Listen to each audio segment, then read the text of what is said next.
Yes.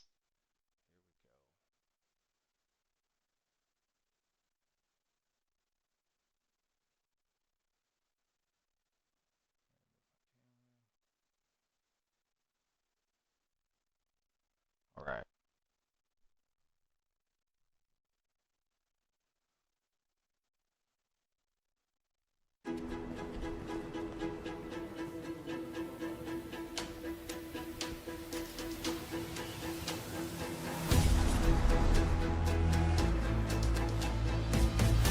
Heck yeah, heck yeah.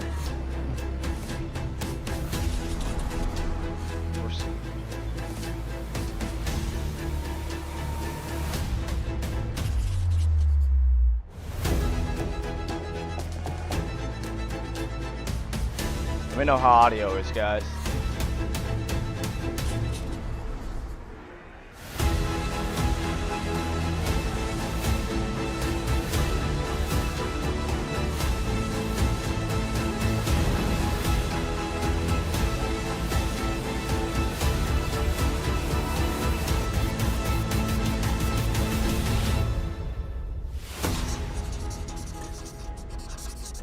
Heck yeah, heck yeah.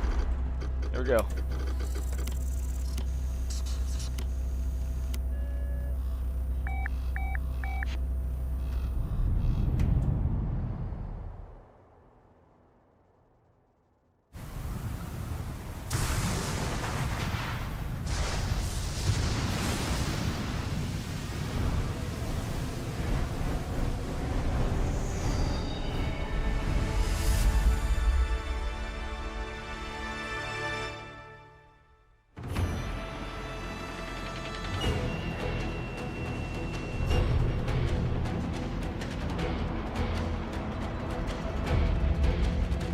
こんにちは、光栄テクモゲームズチーム忍者の安田文彦です。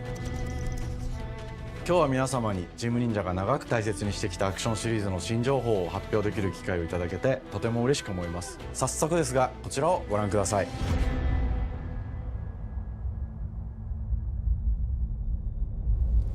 Several years ago, the Dark Dragon, youngest of the divine dragon gods, wreaked havoc across the world. The plot was ultimately thwarted through the efforts of a sole ninja. Oh. However, the Dark Dragon's husk remained, and from this husk fell an endless downpour of cursed rain. The abandoned Tokyo continues its struggle against chaos to this day. Infiltrated the facility. Commencing mission.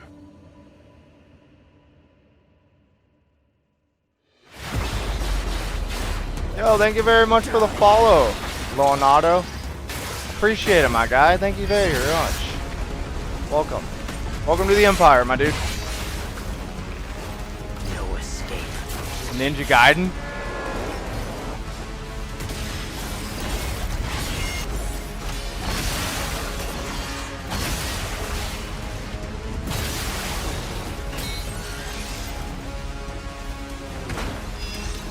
Hold on a second.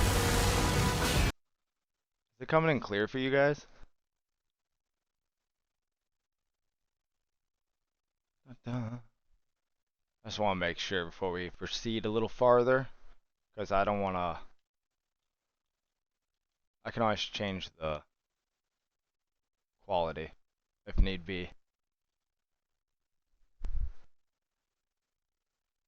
I can only stream out 720 or yeah 720, but I'm screen capturing, so the should still catch nice sharp images.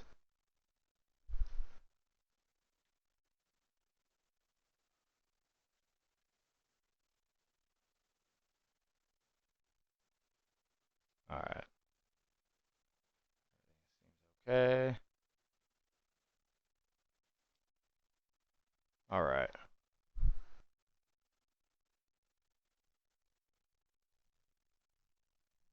Here we go. Let's get back into it.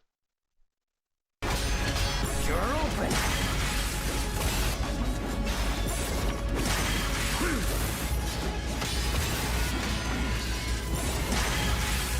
Weak.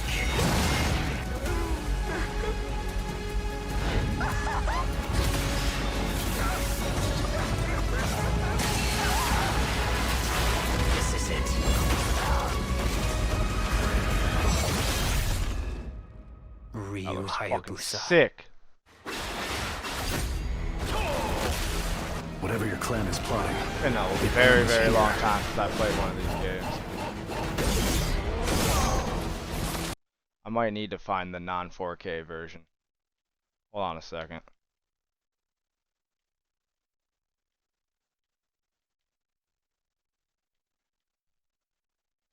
Because my feed on my side is not great.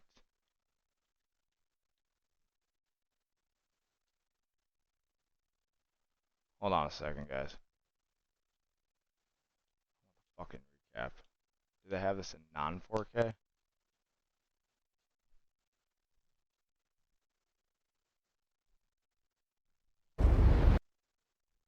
No.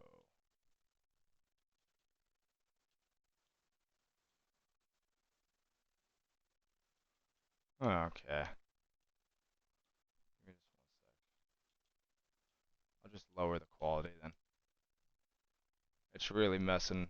This is it. Hold on a second.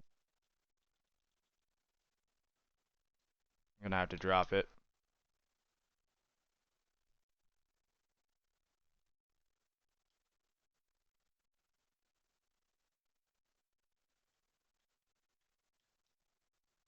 Wind it back a little.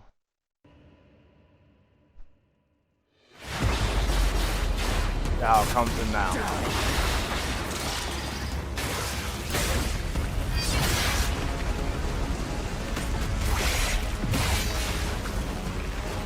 No escape. That looks a lot better.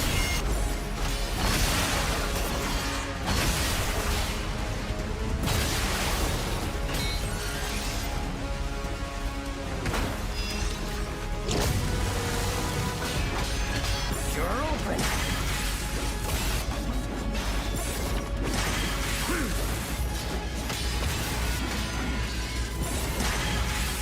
Weak.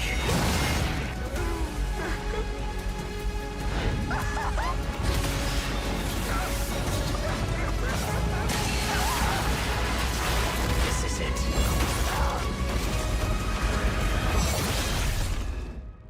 Ryu Hayabusa. Whatever your clan is plotting, it ends here.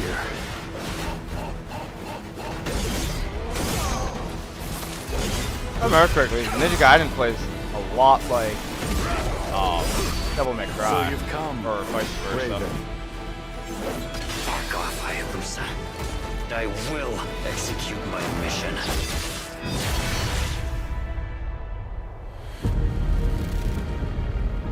世界中の町人の皆さん、10年以上大変お待たせしました。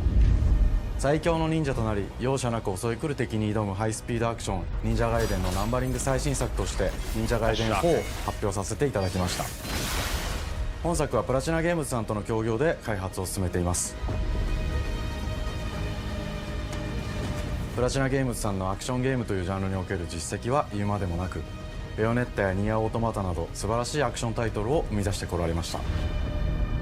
忍者ガイデン4というタイトルを10年以上の時を超えて新たに皆様にお届けするにあたり、より多くの方に新鮮な気持ちでプレイしていただけるよう、新たな世界を新主人公であるもう一人の町人ヤクモで冒険するという形で制作することにしました。先ほどご覧いただいた映像の中でリオハヤブサも登場しておりましたが、彼は今回も物語に密接に関わってきます。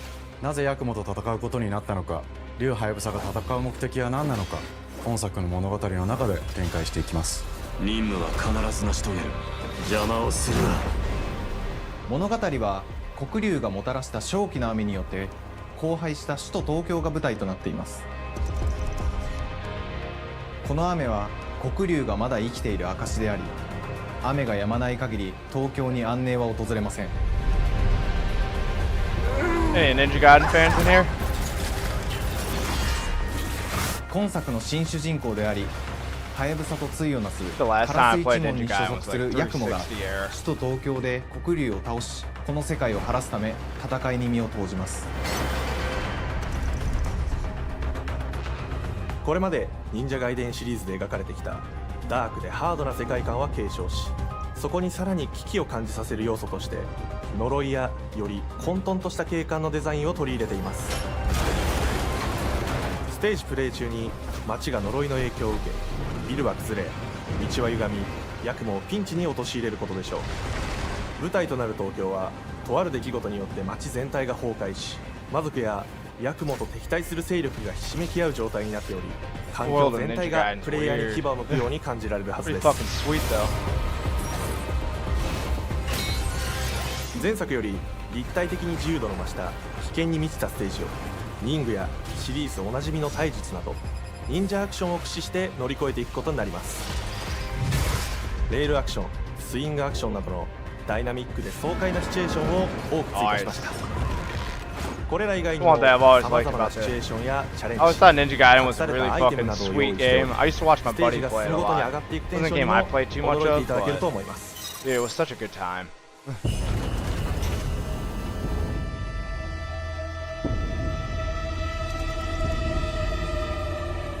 新しい主人公のヤクモは竜ハヤブサに次ぐ新たな町人で It'd す。 be nice if they used the 彼に damn はまだ translator for 若 this さも shit. 残っていますが、カラス一門を背負う天才忍者でもあり、忍者外伝シリーズにおける Be better 忍 for 者の頂 streaming 点 here. 竜と肩を並べる次世代の町人たり得る人物としてデザインしています。そんなヤクモの前に立ちふさがるのは荒れ果てた東京 I の like 治 that 安維持組織 futuristic であり、 samurai 黒竜 and の like 封印を守る fucking the 竜 ninja 神 look 島や that they use. 現世に蔓延する人なら Always ざる者 interesting. 妖魔、そしてもちろんシリーズおなじみの魔人も登場します。また現時点では公開していませんが、新たなキャラクターやシリーズファンの方に喜んでいただける人物も登場しますので、続報にご期待ください。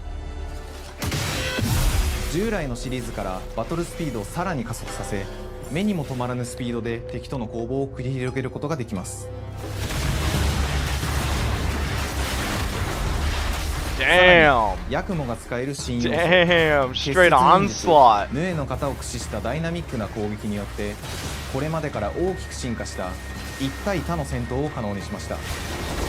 ヌエの型ではこれまでの忍者外伝にはない広範囲かつ一撃必殺の攻撃となっており、多勢に無勢の状態が長く続く戦況を一気に覆すことができます。もちろん1対1の戦闘における比率も健在です。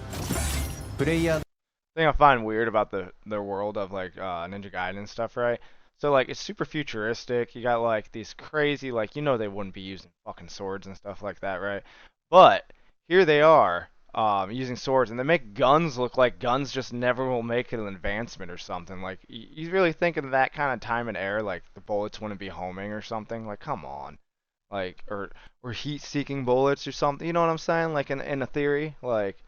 So that's always a weird part when you watch like futuristic kind of games where they like put that futuristic vibe to it, but then like they underplay other stuff in it. Like Cyberpunk catches this, I think, really well, right? They have a sword and you know, you could do like hand-to-hand combat and stuff like that. But like when you use a gun or the enemy uses guns on you, you have to be aware that like, oh, these aren't just regular bullets shooting straight. You know what I'm saying? Like it's actual futuristic too. There's always a good take or an interesting take on how they do it. 同様、敵もガードや回避をしてくるため、緊張感のあるフェアな戦闘を味わうことができます。敵の動きをしっかりと捉えながら、一瞬の隙を逃さずに攻撃を仕掛けていくことが重要です。ヌエの型によって忍者外伝のアクションの味わいにさらなる進化を感じられるかと思います。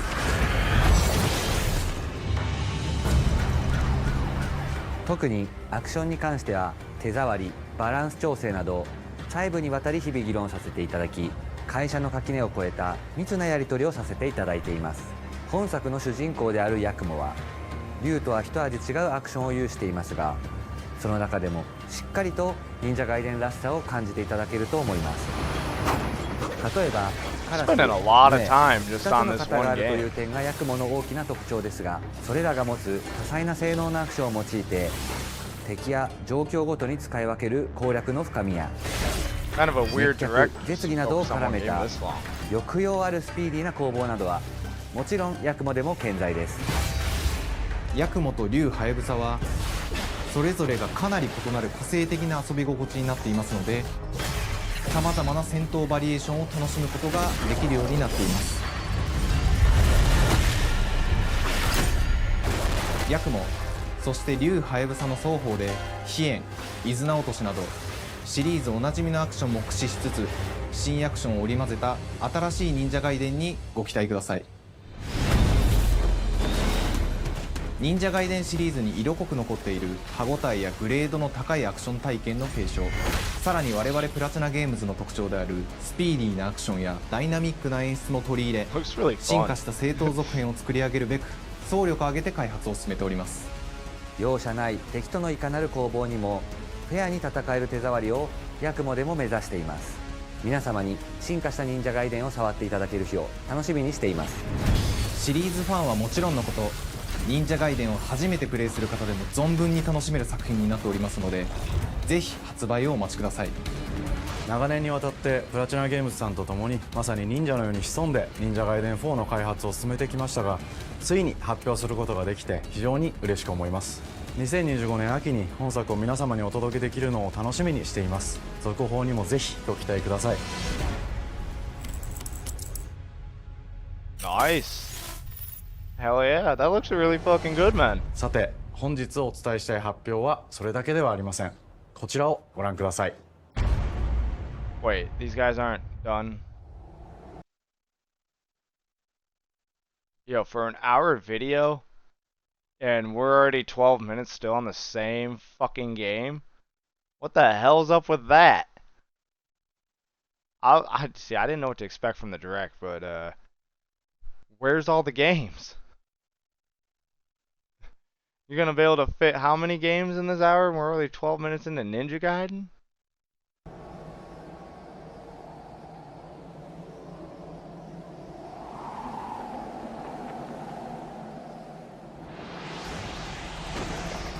Is this more Ninja Gaiden?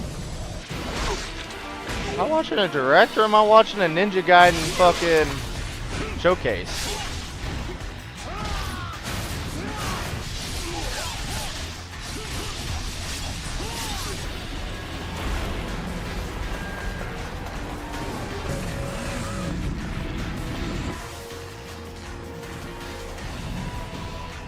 My path leads through the land of the dead.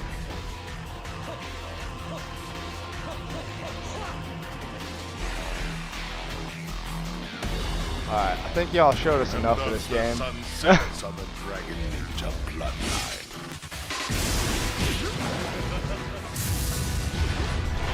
Genshin, go back to hell. All paths before me are cruel and arduous. Our time has come.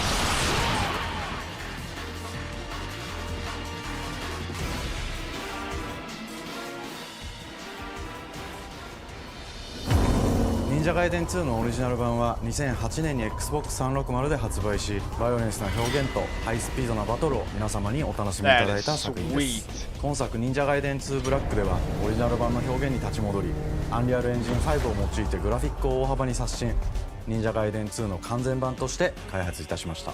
美麗なグラフィックでお楽しみいただけるのはもちろん、竜ハヤブサに加え綾音、もみじ、レイチェルもプレイブルキャラクターとして登場します。そして本作は本日コンソール、PC、そして Xbox ゲームパスでこの後すぐに発売となります。忍者ガイデンシリーズを長年応援いただいている皆様はもちろんのこと、本日忍者ガイデンを知っていただいた皆様も忍者ガイデン4の発売前にぜひ本作をお楽しみください。今年はチーム忍者創立30周年の節目であり、本日発表させていただいた忍者ガイデン4を含め2025年は忍者の年、イヤーオブザ忍者となります。ぜひ忍者ガイデンシリーズの展開に I ご hope 注 they 目 have くださ English い。 at some point in 本日は time in あ this りがとうござい direct. ました。 Is how they don't want to use a translator at all. Please God be over with this stupid Ninja Gaiden bullshit now. Show me something different. 15 minutes of Ninja Gaiden. Are you shitting me?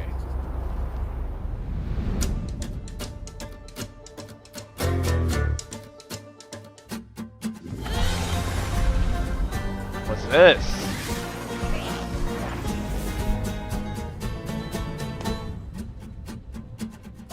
and welcome to Compulsion Games here in Montreal. Finally, Canada. English. At our studio, we care about world building, and we treat the setting almost like a character of its own.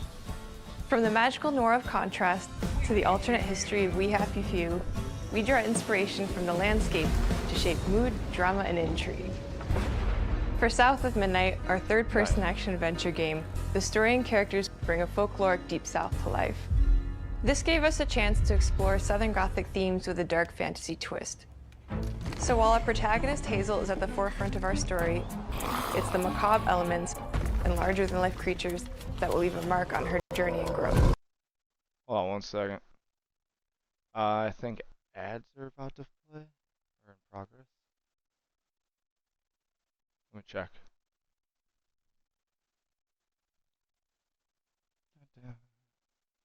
I missed the notification for the ads. Yep. We'll continue here in just a moment, guys. I'll wait for the ads to get over so the guys, nobody misses anything from the direct.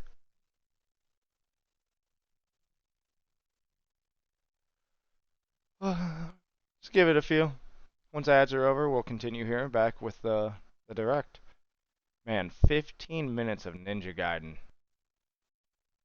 It looks pretty fun and cool, but damn. That was really getting drawn out.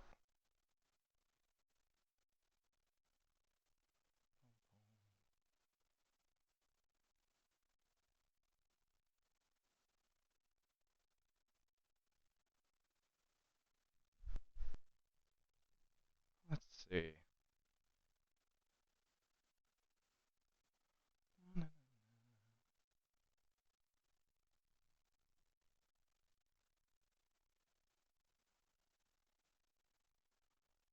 Yeah, I personally have never played never played. I've only played a little bit of Ninja Gaiden back in the day. And I'm pretty sure I played Ninja Gaiden Black a little bit, and that was about it. Wasn't really my cup of tea. Devil May Cry was more my cup of tea with that kind of style of action. So that's just the one I preferred more.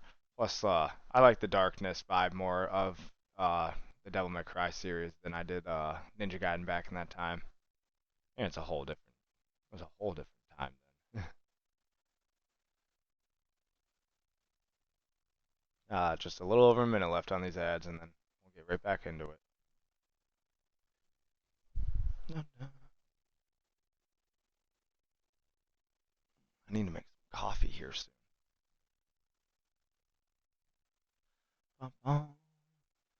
Let me know how the quality is too, guys, if it's been dipping or not on you. So I'm trying to keep an eye on it, make sure everything's good. If you're new to the stream, hit the follow button and go on down and subscribe and like our YouTube channel too. It's brand new. I've got to learn how to upload and get our videos and stuff on there, but we'll be doing it here and getting them going. It's been one hell of a journey here. So.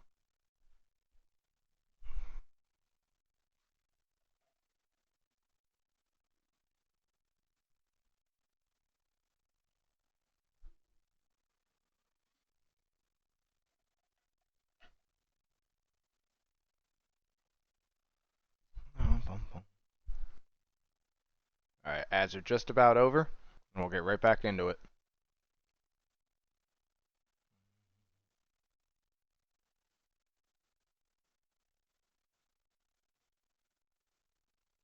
Alright, welcome back, y'all. Let's dive back into her.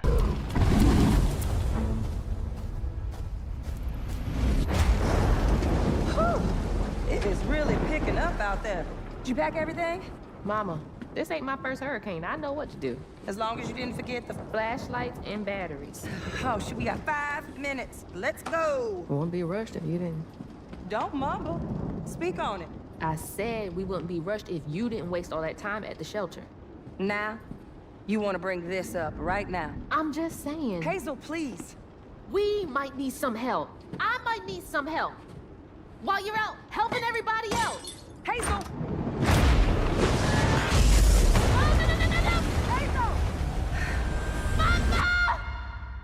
Game doesn't move that smooth.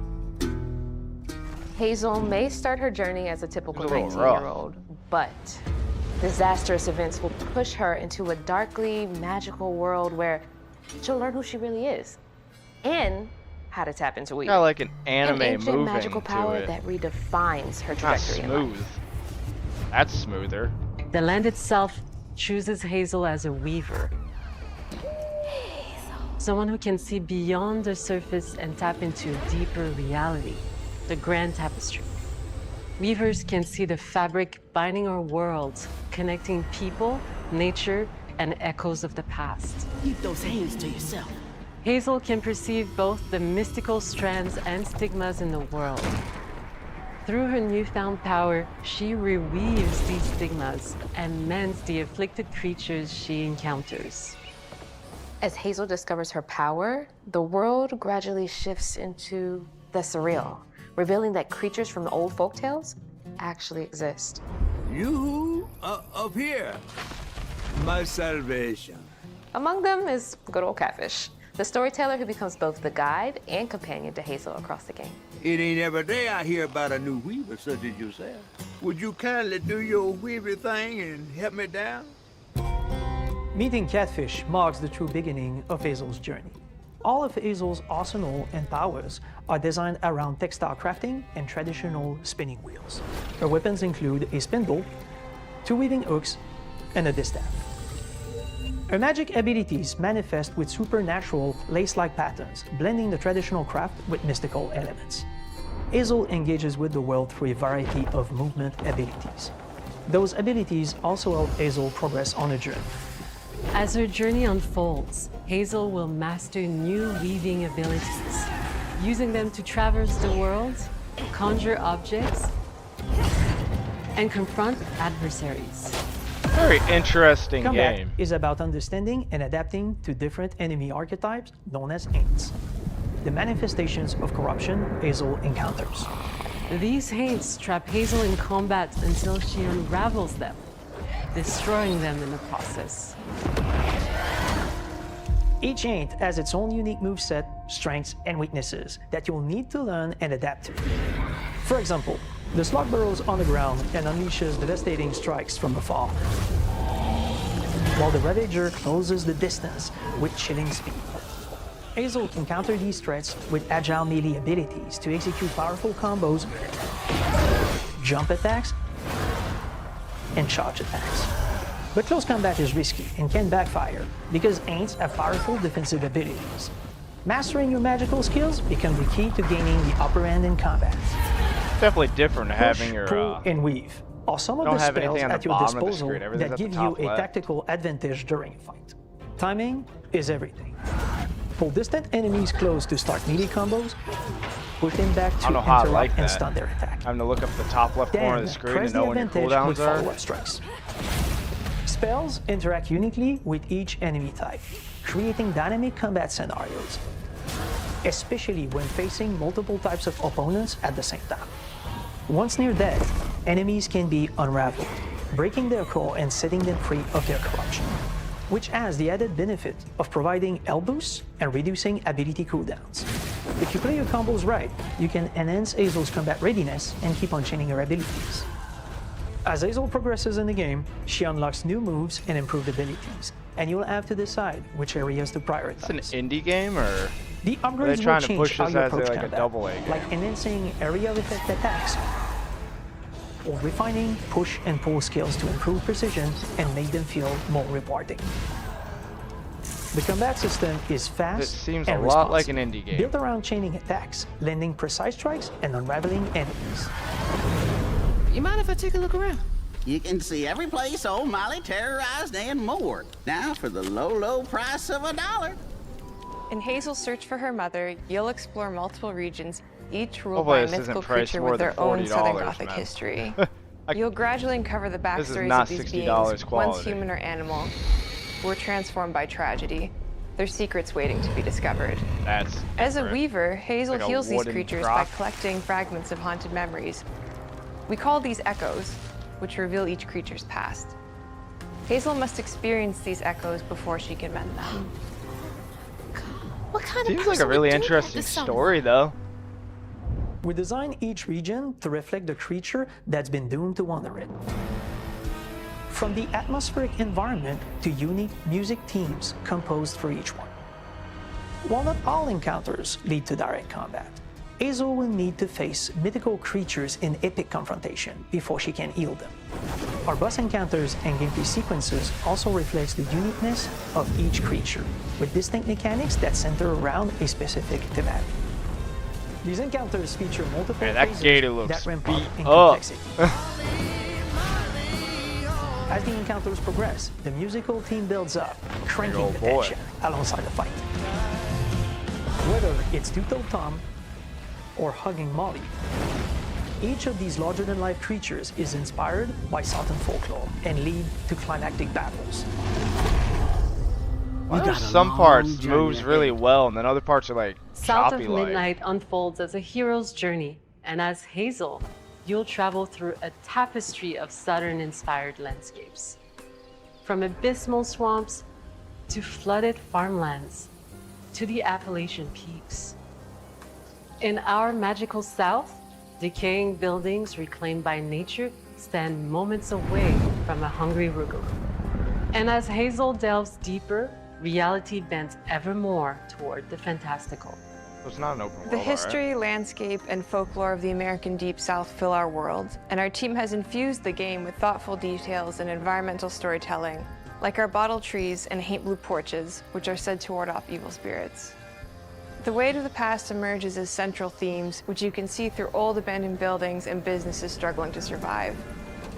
As you explore, you'll meet locals who stayed behind even in the face of a hurricane. So I'm the last person left here. All those damn haints. This part of the river's filthy with them. Artistically, we're staying true to our moody compulsion signature style. But this time, we're using a handcrafted approach inspired by stop-motion animation, which allows our team to bring a distinct personality and tone into every prop and character. Because this folklore is open to visual interpretation, we embrace the freedom to reimagine these creatures and their stories, to adapt how they look, and to craft our own version of a fantastical Deep South.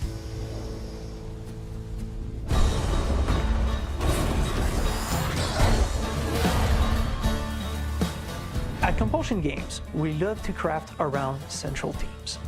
We're lucky to have talent across all our disciplines that collaborate to give South of Midnight such a unique personality. We hope you enjoyed this deep dive into South of Midnight. We're thrilled to announce that the game will launch on April 8th, and pre-orders are now available on Xbox and Steam. Oh, everything that's being showed right now is available ASAP, ain't it? Interesting. So there's only 4 games being shown on this direct. I got it. That's why they're so long. Sandfall. What do we got here, boys and girls? What's up, chat?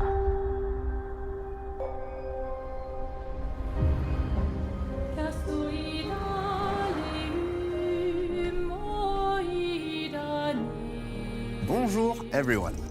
We are Sunfall Interactive, and welcome to our manor. We are a small studio based in Montpellier, France, working on our first game, Clair Obscur Expedition 33. It's a turn-based RPG set in a fantasy version of late 19th century Belle Epoque France. Here we are. Okay. Our grand adventure in game development actually started as a solo passion project. I wanted to create something like the JRPGs with turn-based combat I grew up with and loved, but that fully leveraged the latest tech, refreshed the genre with new features, and took place in a compelling world. I knew I needed help to realize my dream. First, I turned to a programmer I knew would get it. Guillaume and I started trading ideas right away, and that quickly turned into trading files back and forth. Soon, I was creating the first prototypes of the reactive turn-based system, combining real-time offense and defense element, and a cinematic battle camera system. Things really clicked when we tested the first version of those features. We felt we had something both challenging and fun. As Tom and I went back and forth and iterated on game elements, a vision started to come together, and I shared it with an old friend from university. Guillaume and I are both passionate gamers, and when he described the project, I quit my job the following week and joined the team without hesitation. Because I believe that in video games, success always starts with a strong creative vision. And they probably are matching your pay from your previous job, because who the hell just quits their job and goes works elsewhere? Great emotional depth. gameplay that innovates on the classics we love, and a world that is completely original, beautiful, and immersive. We founded Central Interactive on these tenets: a group of friends with a shared vision and the drive to make something great. This too is your legacy. Core to every great RPG is a compelling story. Well, and yeah. Guillaume and I spent 4 years Well, intensively duh, developing that's and like refining ingredient number ours. one. And that started with the hook. Story. 67 years ago, a massive slumbering paintress and a monolith appeared with no warning. Once a year, the Ingredient number paintress two, waits and puts a number mechanics. on her monolith, and everyone who has passed that age is erased. One of those two, Every those are year the that two number main ticks down, things. and everyone dies younger. Without a good story or mechanics, your game's gonna fail, period. Just period. You can slack in one of those two fields, but the other one has to basically pull the other one's weight. And mechanics sometimes can just break a game totally. So like, but if the story's shit, but you have really good mechanics, it can sometimes be bearable. But depending how bad the story is, it always depends, you know, different degrees. But a good story and shitty mechanics, it might push you still to play the game because you want to complete the story. But, other than that, those are like the two main ingredients, you know what I'm saying? That's like you won't get the outcome without it, you know? Younger. Expeditions depart to kill the paintress, determined to fight until their final breath, but none have ever returned. Our story follows Expedition 33. Expeditioners, we honor your dedication. Guillaume and I knew early on that we didn't want to focus on good versus evil. What's interesting to us are people who, yes, are flawed, but who care deeply about each other. And conflicts arise because they have different perspectives on what needs to be done. I'm sorry about earlier. We wanted our story to feel dark and mature, with adult characters who feel like real people with real experiences. Heck yeah. Always missing something that everyone else just gets. The heart of the story is about overcoming an existential threat while struggling with loss and grief. And it's rooted in the characters' relationships, both to each other and to themselves. What are we gonna do, huh? Tell me. What are we gonna do? In a world like this, how does one stay hopeful or make peace with their fate? What duty do we owe to each other or This one's my to favorite ourselves? one so far that they've showed. These questions are deeply personal to me, and they permeate the story behind the story. Know that Lumiere fights with you. Tomorrow comes Expedition 33. The characters all have their own motivations and perspectives. Gustave and Lune are deeply invested in the expedition, even if they fight all the time. To them, the mission is tied not only to their family, it's central to their identity and purpose. Protocol doesn't cover every contingency. You know that. Contrast that with Ciel, whose darkest days have already happened. What are the stars whispering to you? Actually, I'm the one whispering to them. It's something my dad and I used to do. And Maëlle, who cares more about really living her life, not just living longer. Gustave, are you real? It's not all dark, though. Along the way, they meet various colorful NPCs and recruit Monoko, who is a friendly but kinda bloodthirsty philosopher and a fully playable character. He has a really cool battle mechanic where he can turn into the enemies he defeats. What are you doing? Just need the foot. Is that a companion? Aha! Needs a foot. He's very, very old and has seen many All right. expeditions come and go. He is a That's Deathfall, interesting. which are a group of playful beings who view battle as a form of meditation. They're fun and sort of ridiculous. You'll meet Monoko and many other All right. Deathfalls across the game. And of course, there is Esquier, who is one of the oldest and lore-wise the most powerful creatures in the verse. Esquier is that powerful? He will be your mount and help you travel to secret corners of the world. And if you bring him back his special stones, you can unlock abilities for him to access new areas of the world and find exciting secrets. Dude, this is actually very interesting. Everyone has their own reason for joining the expedition, and each of them has their own story arc and resolution that we think players will really connect with. In addition to a strong narrative, we had a clear vision for our own take on the genre's core gameplay. Our reactive... How many girls do they think are going to play this game? Why is there 3 main girls and 1 dude? Like, he was just saying, like, there's plenty of characters for you to connect to, right? Well, I'm a dude, and I only seen 1 dude. How am I going to connect to 3 females? Like, I'm curious how that works out. Why wouldn't you have 2 males and then 2 females? I mean, maybe it's just my take on it, but like, don't tell me I'm gonna be able to connect to characters when I'm a guy and I relate to dudes, and you have 3 females and 1 dude. So what, I'm gonna connect to the guy and the thing. I mean, I don't know. I'm curious. The game seems very interesting on its own, and I'm liking the gameplay so far, and it has that Persona kind of vibe too. If you ever played a Persona game with the fighting mechanics there, like if you notice on when you're clicking on the actions and stuff, dude. So we'll see. I don't know. This is a game I wouldn't be opposed to trying out and playing and see, you know, because if it has a great story, dude, that's all you're gonna get me dived into that, and I'm gonna like picking it apart. Turn-based system takes the traditional turn-based battle mechanic we love and adds real-time reaction, which gives combat greater intensity and dynamism. During enemy turns, you can negate all damage by dodging or parrying at the right time. The balancing turn-based with real-time mechanics took a long time to get right. During initial playtests, turn-based players often found the real-time elements too hard. Some of us are still traumatized by enemies from back then. We've done a lot of rebalancing since, and with a lot of iteration, we ultimately came up with a formula that we're proud of. Players who are good at real-time can take more risks, and others can counterbalance with items and strategies. A big part of that formula lies in the many ways you can customize your character. We spend a lot of time designing each character. Ads are playing. I'm gonna pause it and wait for you guys to come back. All right.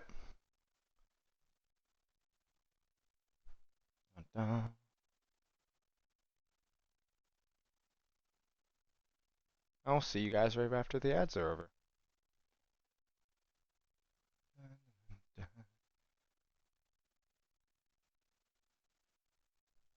It's definitely an interesting direct.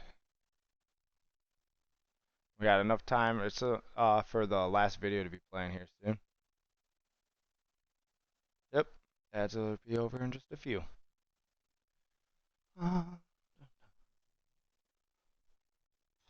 While that happens, I'm gonna grab some coffee real fast. Hold on 1 second.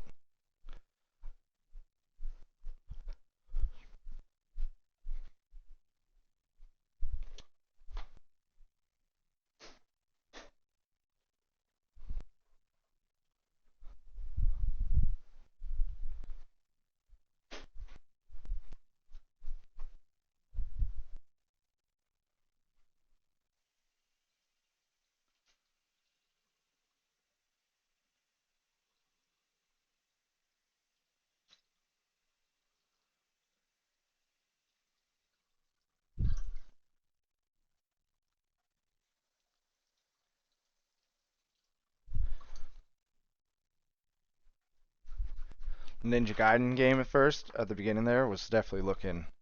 It's been a long time since I played a Ninja Gaiden game. I wouldn't mind diving into a Ninja Gaiden game just to see how it used to be. Because it's been so long since I played one, so I don't even really remember what it was like to play a Ninja Gaiden game, to be honest.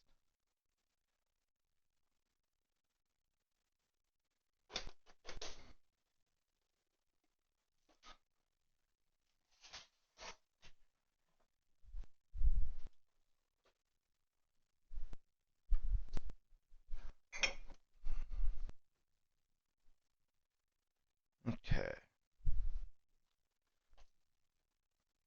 I think this game so far is the best one, but we still got one more to go through and see what they got to offer.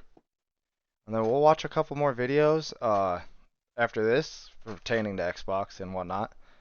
And then we'll get into our normal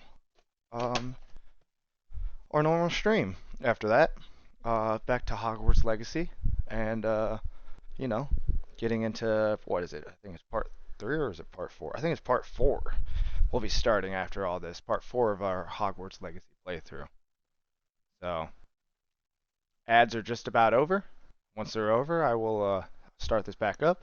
I don't want any of the viewers to miss anything, so I want to.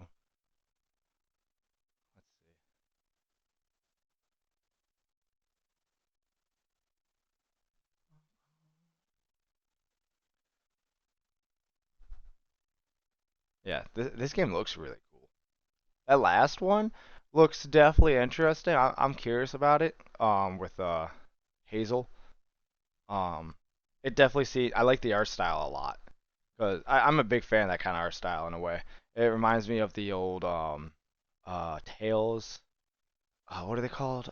Something Tales games. They used to do it on the Walking Dead series. They've done it for the Borderlands series, and there's another series I can't think of at the moment. But yeah, something Telltale Games or something like that used to make it. So they would capture that that art style in a way. It was giving me that Arcane kind of vibe, art style of the anime graphics from that last one. Alright, ads are over. Welcome back, chat. Alright, let's get back into it. There's unique mechanics and their custom skill trees. Our philosophy is making every type of playstyle viable so that everyone can have fun with how they play the game. Each character has a unique mechanic. So far, though. Male switches between stances, which can ultimately boost defense or power. Okay. I personally like to make Mal the protector of the group, but I'm pretty much the only one at the studio who plays her that way. Most people play her as a glass cannon with Gustav's complementary skills. The characters can also equip hundreds of passive effects, which in our game are called Lumina. Every character has more than 20 unique skills in the skill tree and hundreds of passive effects they can gain through Lumina and weapons. So there are a ton of builds and playstyle to explore. Needless to say, we can't wait to see how you choose to play and what kinds of build you'll design that we probably never even imagined. So they give you a nice large I mean, is that with every character, or are you limited by character on what can be attached? Our story is and not set in the attached? French fantasy world, and I was really excited to design something unique. Every level has its own color and texture identity. For example, the Jestral Village is an early area in the game where players can enjoy a fun break. We wanted something that feels chaotic, grungy, and toy-like. It's basically a bazaar. Everything's disorganized, chaos I like everywhere, the bazaar. huts are unsafe, built without much thought. It's a place where anyone could fight you at any point, which is pretty much what the Jestrals are like. Okay. The Jestral Village is hidden inside the ancient sanctuary. The ideas here were forest, labyrinth, and sentinels. I designed it as a vibrant place, like an old graveyard of Jestrals, or Hell forgotten yeah. wooden toys in a box. Dude, that looks so with cool. 2 main colors, They're like red and puppets. white. I wanted Hello, to make puppet. it feel cozy, hidden from danger, with traps and labyrinths in case enemies get in. Same process with the characters. Minoko came in a single concept. I thought of a monkey-like body, white fur with a black and red flat mask. Ladies, could I? Ow! Definitely a Jestral. For SK, we needed a cuddly companion to take us around the world. I thought instantly of a giant inflatable balloon and old Victorian pillows with many intricate motifs. I like it. We start with the core themes and ideas, and the visuals grow organically from there.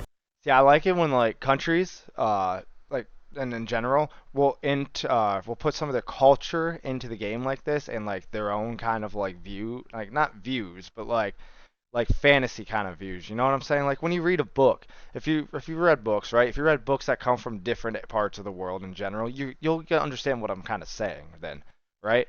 So it's very interesting, and I like it because it brings a uniqueness to it, and intrigues me as someone who plays a lot of games, to want to dive into the world a little bit and experience it, because it's something I haven't experienced before, right? So it's intriguing, and you get that like exploratory kind of feeling and vibe. You know what I mean? Like you're like, oh shit, let's get the backpack, boys. Let's go on this trip. Load up. You know? So it's always nice to see those different takes. And I don't know if you guys remember an old developer of the Fable games. I think it was Lionhead Studios, if I remember correctly. I think they were based out of Iceland, if I remember correctly.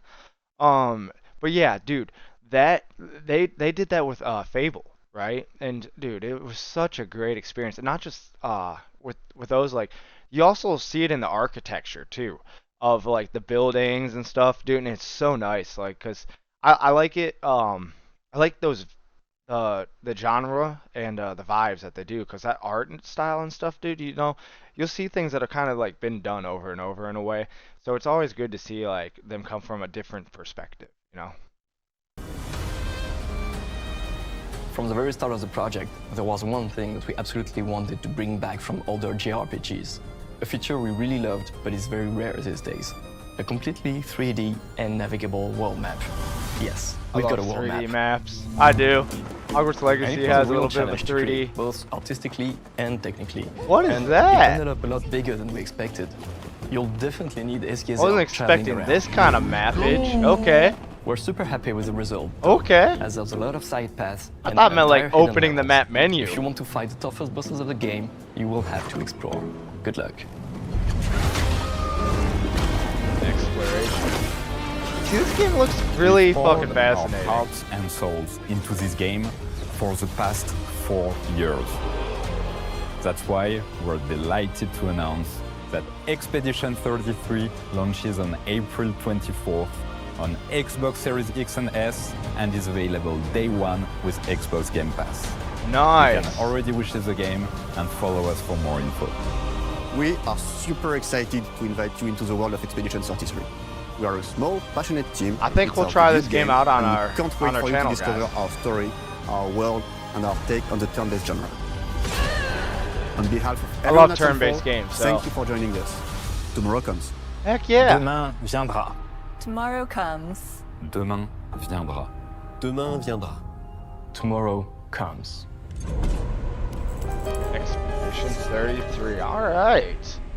April 24th, guys. So that's still quite a ways away, but that's perfect. Fall on April 8th. South of Midnight is coming out April 8th. All right, here we go. We're getting into the next one. What do we got here? Ooh.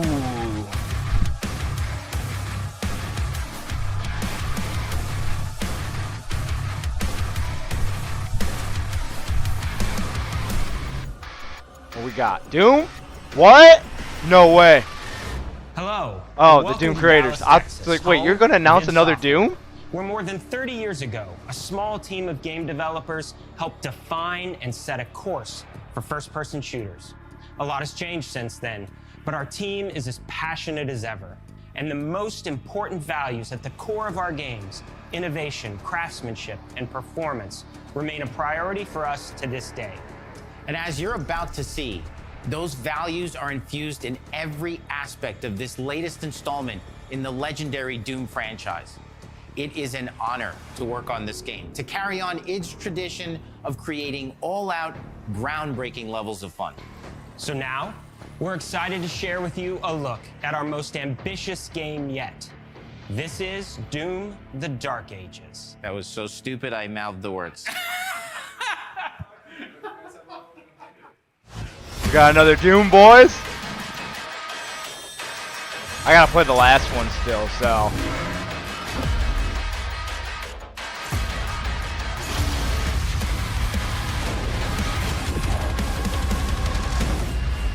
Hell yeah. In Doom: The Dark Ages, you will feel like the superweapon in the center of a medieval war against hell. Set in a cinematic sci-fi fantasy world full of locations to explore, powerful weapons to unlock, and enemies to conquer. This is a prequel to Doom 2016, and that's given us the opportunity to reimagine every aspect of this experience. So if you're new to the franchise, then Doom: The Dark Ages will be the perfect entry point into the series. And if you're a longtime fan, then you'll be proud to see, in a lot of ways, the feel of the game is really a return to form. So let's break it down, starting got that with old school vibe to combat. it, you know? In Doom Eternal, you felt like a fighter jet, In Doom the Dark Ages, you'll be an iron tank. Heavy, strong, but still Big ass fast. guns. A grounded combat system with an emphasis on power over the acrobatics of Doom Eternal. And a balance between enemy projectiles and player movement speed that makes strafing to aim viable again, just like in the classic Doom games. But it's not all about nostalgia. Innovation is the goal, always. And so for Doom the Dark Ages, it's an all-new world with new tools and new mechanics to master. Let me introduce you to the Shield Saw. Hell yeah. Throw. Parry. Deflect. Like a boomerang. All from one input. It's contextual. Tons of depth on a Dude, single that is button press. sweet. You know, we want every Doom game to stand on its own as a unique experience. So in 2016, we asked you to run and gun. In Doom Eternal, it was jump and shoot. And in Doom the Dark Ages, you're gonna stand and fight.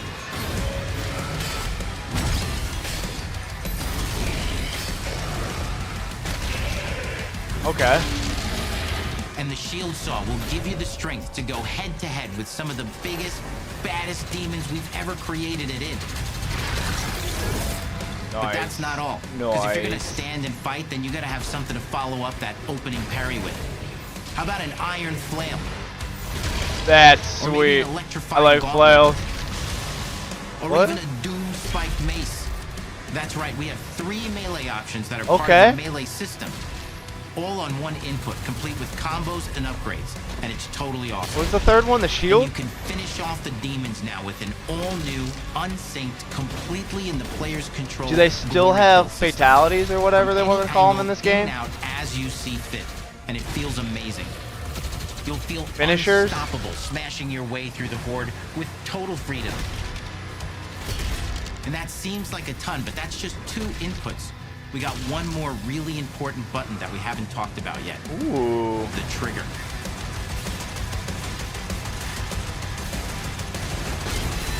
What is that? That's like? Right, we've saved the best for last. Doom has and BFGs always will be all all day. about the guns. And Dark Ages has some of the most ridiculously powerful weapons that we've ever created.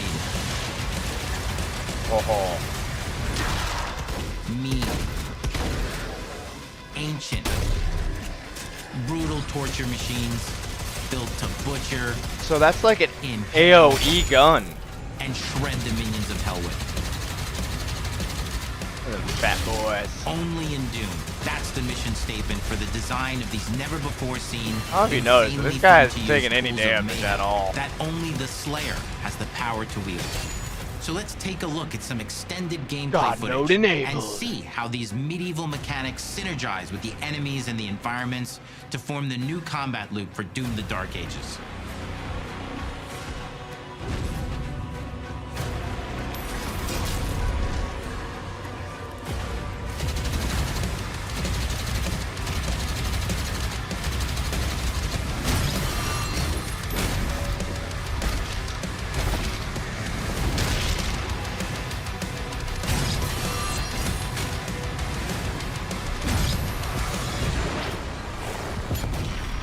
The fuck was that?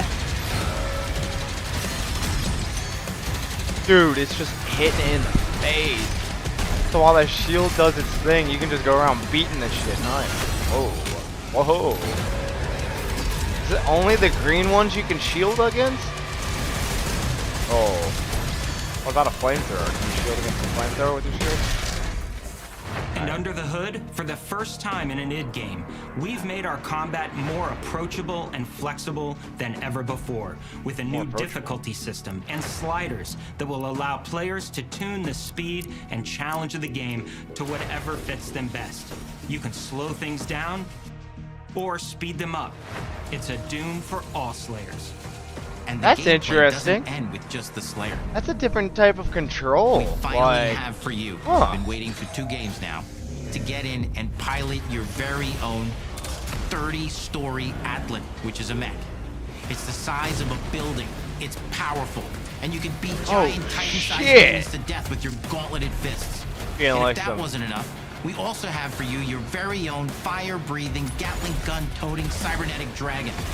Neither of these are one-and-done features either. They have a full like me fleet of some abilities cybernetic and even dragons. mini-bosses. The spectacle is epic. The Power Fantasy is unlike anything we've made it in. And the combat systems behind these features are deep and tons of fun. And as cool as all that is, we know that fans of single-player action games expect more than just great combat to pull them through the experience. Story. So we're excited to share with you not just the gunplay, but the world of Doom: The Dark Ages. Exploration. Your hero's journey will take you to the far reaches of the Doom universe. Yeah, this is a sweet little Mysterious worlds from the Slayer's past, dark forests, Look at that dungeons, sword. ancient hellscapes, battlefields, and worlds beyond.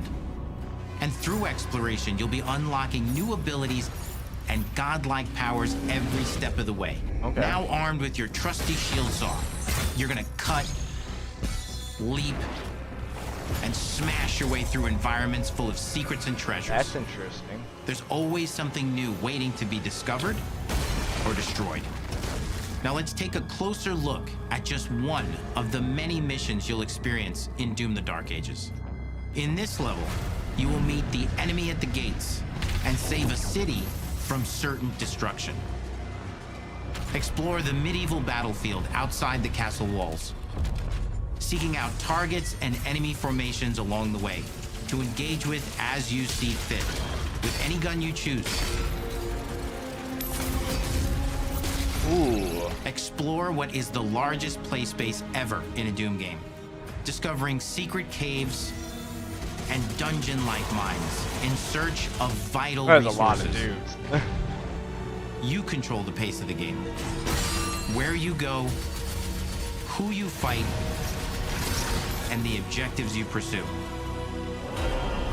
It's a Doom sandbox full of war and riches. Once you've broken the enemy assault, head back to the main gates because the battle isn't over yet.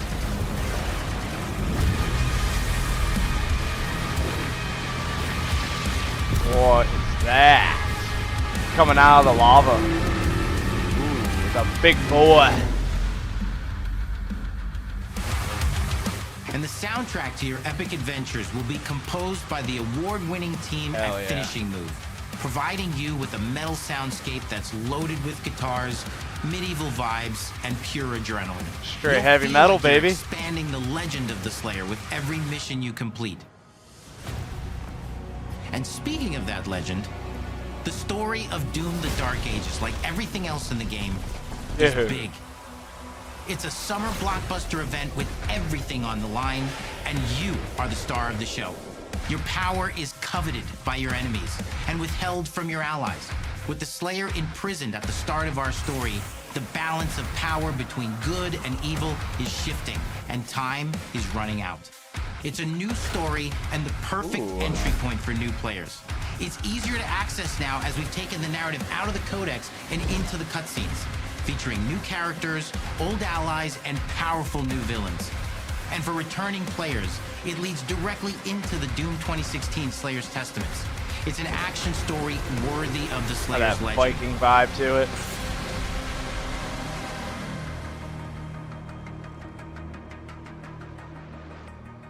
We've got 10 years of making modern Doom games together, and we've done better with every game we've made. The hope with all this, the goal, is to give players an experience that's as fun to play as it was to make. Wow. And make looks something good. that's good enough to become the best game id has ever made. But that is for you to decide. When Doom: The Dark Ages releases, In May? Really? Damn. Whoa.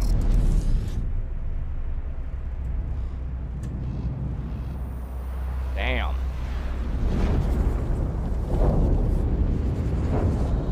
Well, there you have it, chat.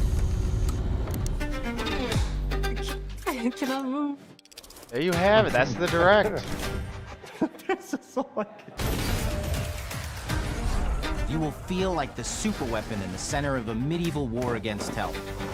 Hell yeah. All of Hazel's powers are designed around textile crafting and spinning wheels. The combat system is built around chaining attacks and unraveling enemies. Our reactive turn-based system has real-time reaction, which gives combat greater intensity and dynamism. 忍具やシリーズおなじみの体術など忍者アクションを駆使して乗り越えていくことになります。皆様に進化した忍者ガイデンを触っていただける日を楽しみにしています。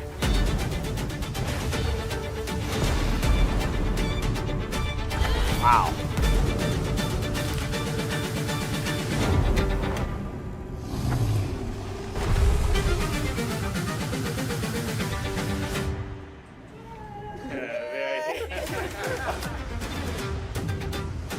There you have it. There you have it. That's really cool. That's really cool. Heck yeah. I still got 3 minutes. It's not bad at all. I'm really pumped for Doomed, honestly. And South of Midnight is it's definitely an interesting game for sure. But Expedition 33, I think we might be trying out on this channel for sure. So I like the way it was moving. That's pretty cool. Heck yeah. Yep, I was just seeing Ninja Gaiden Black popped up on the market the other day. I didn't know this was why though. I was like, wow, I haven't seen Ninja Gaiden Black in forever pop up on something. Not bad. Alright. What was the other thing that I wanted to check? It might not be too far from here. Oh, and just in case.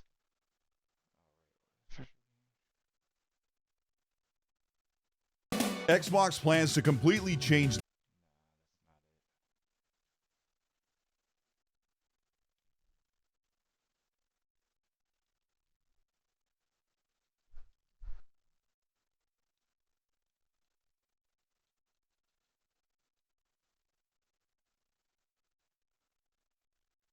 see. Here we go.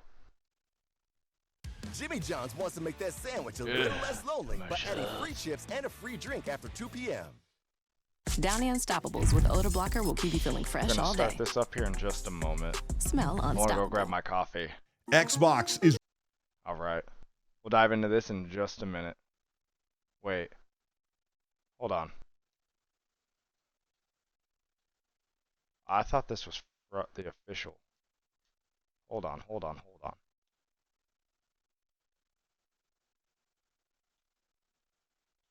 Hold on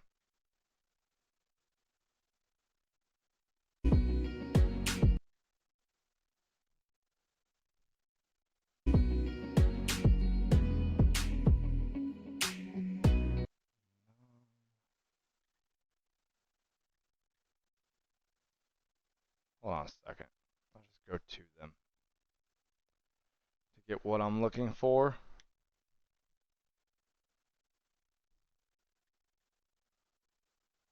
Where's the reveal?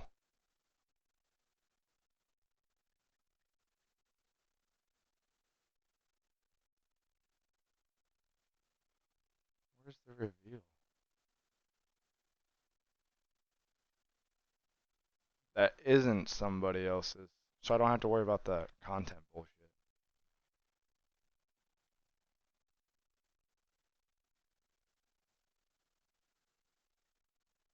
What? Monster Hunter.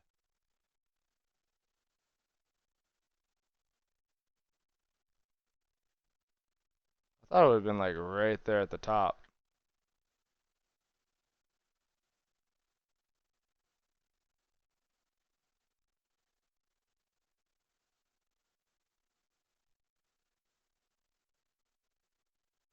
I might just have to search it.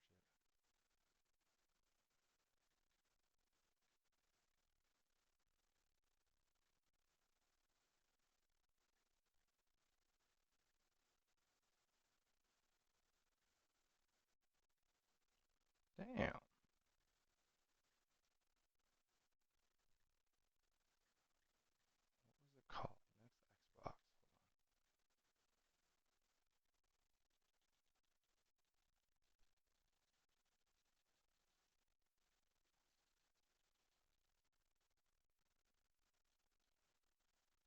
Is it?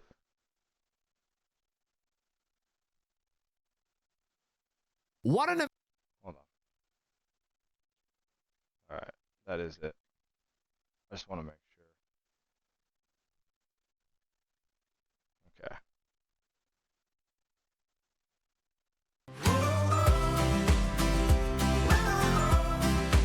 After this, I'll go grab my, I'm gonna grab my coffee real quick, and we'll start this up. Alright, chat? Not pausing the freaking commercial, though. And I feel better now. Do, do, do, do, do. Yeah, This Xbox update. That's a common thing, you know? You're just always using Dawn dish soap to wash off oil off of ducks. That's just so common. Happens like every 10, 20 years or so when there's an oil spill. I hate it when my pet duck gets covered in crude oil. Don't you? Oh, what a shame. What was your pet duck doing in the ocean? I don't know. Oh boy. Alrighty.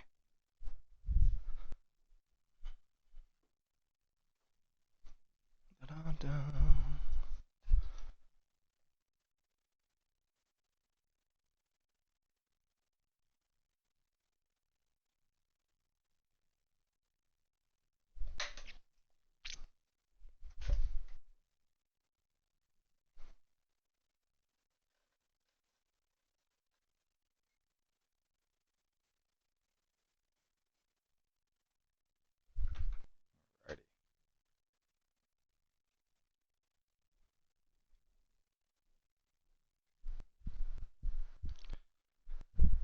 That sun's killing me.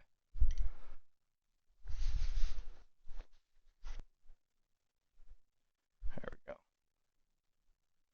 Alrighty, I got my coffee. I'm about to hop into this here.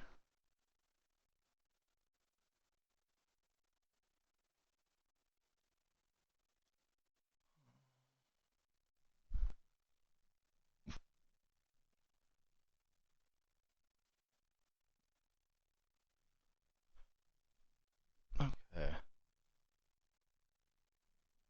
I'm a Xbox kind of guy, so I like looking at the Xbox stuff. I don't really look at the PlayStation stuff just because I'll never own a PlayStation. Maybe in the future, and then, you know, we'll do that kind of stuff too. But as for now, I don't care what comes out on PlayStation, but for PC, yes.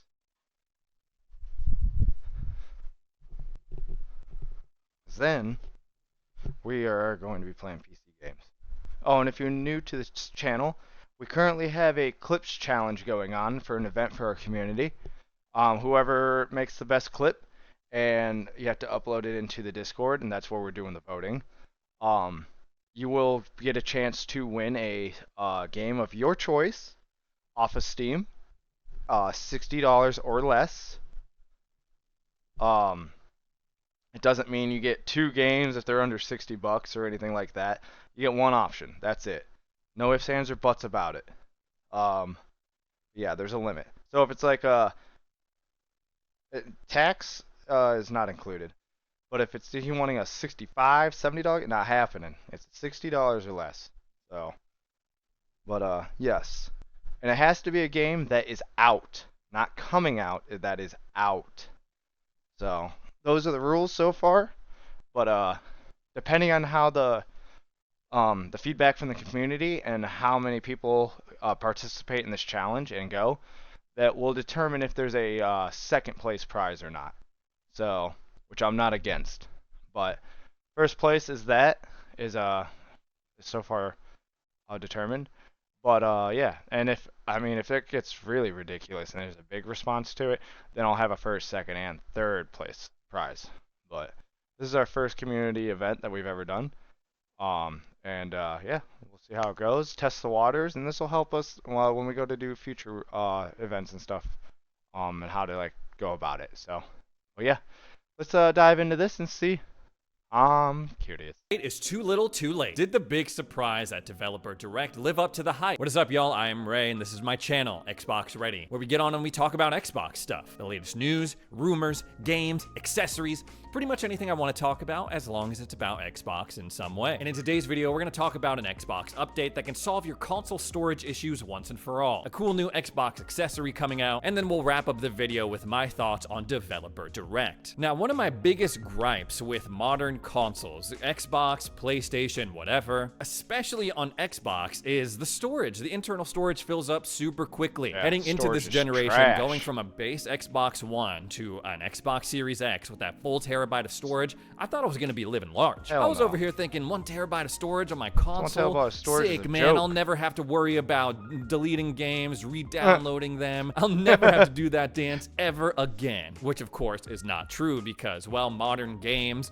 they hog up a lot of storage. They are massive. Obvious culprits like Call of Duty, Indiana Mortal Jones. Kombat, a lot of the Xbox first-party stuff too, like Starfield, but even some of like the lower budget games too, like friggin' gigabytes. Stalker 2, that's a huge download size. And while games slowly over the years are taking up more and more space, the internal They're just not storage available to us as Not so much that, they're not compressing them anymore.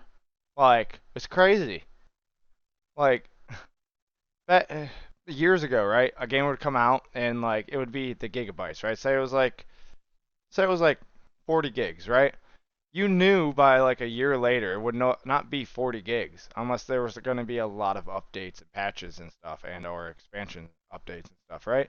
So back then you knew that that it would be minimized. And they always did, even if it was like 120 gigabytes, right?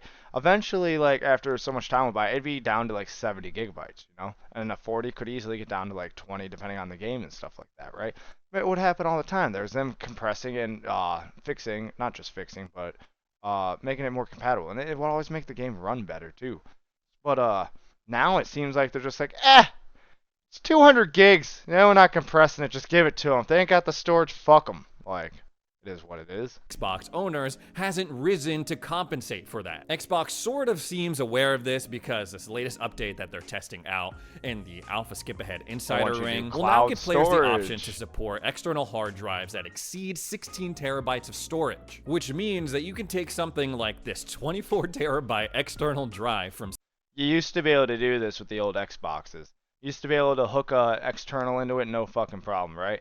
Since the newest Xbox that came out, dude, they even took away. You have less plugins. Like, they keep minimizing how many things you can plug into it. They make it a lot difficult, and then they keep changing the plugs themselves. So even if you do have an external hard drive, you either have to buy a new cord for it and or an adapter. And it's like, the fuck?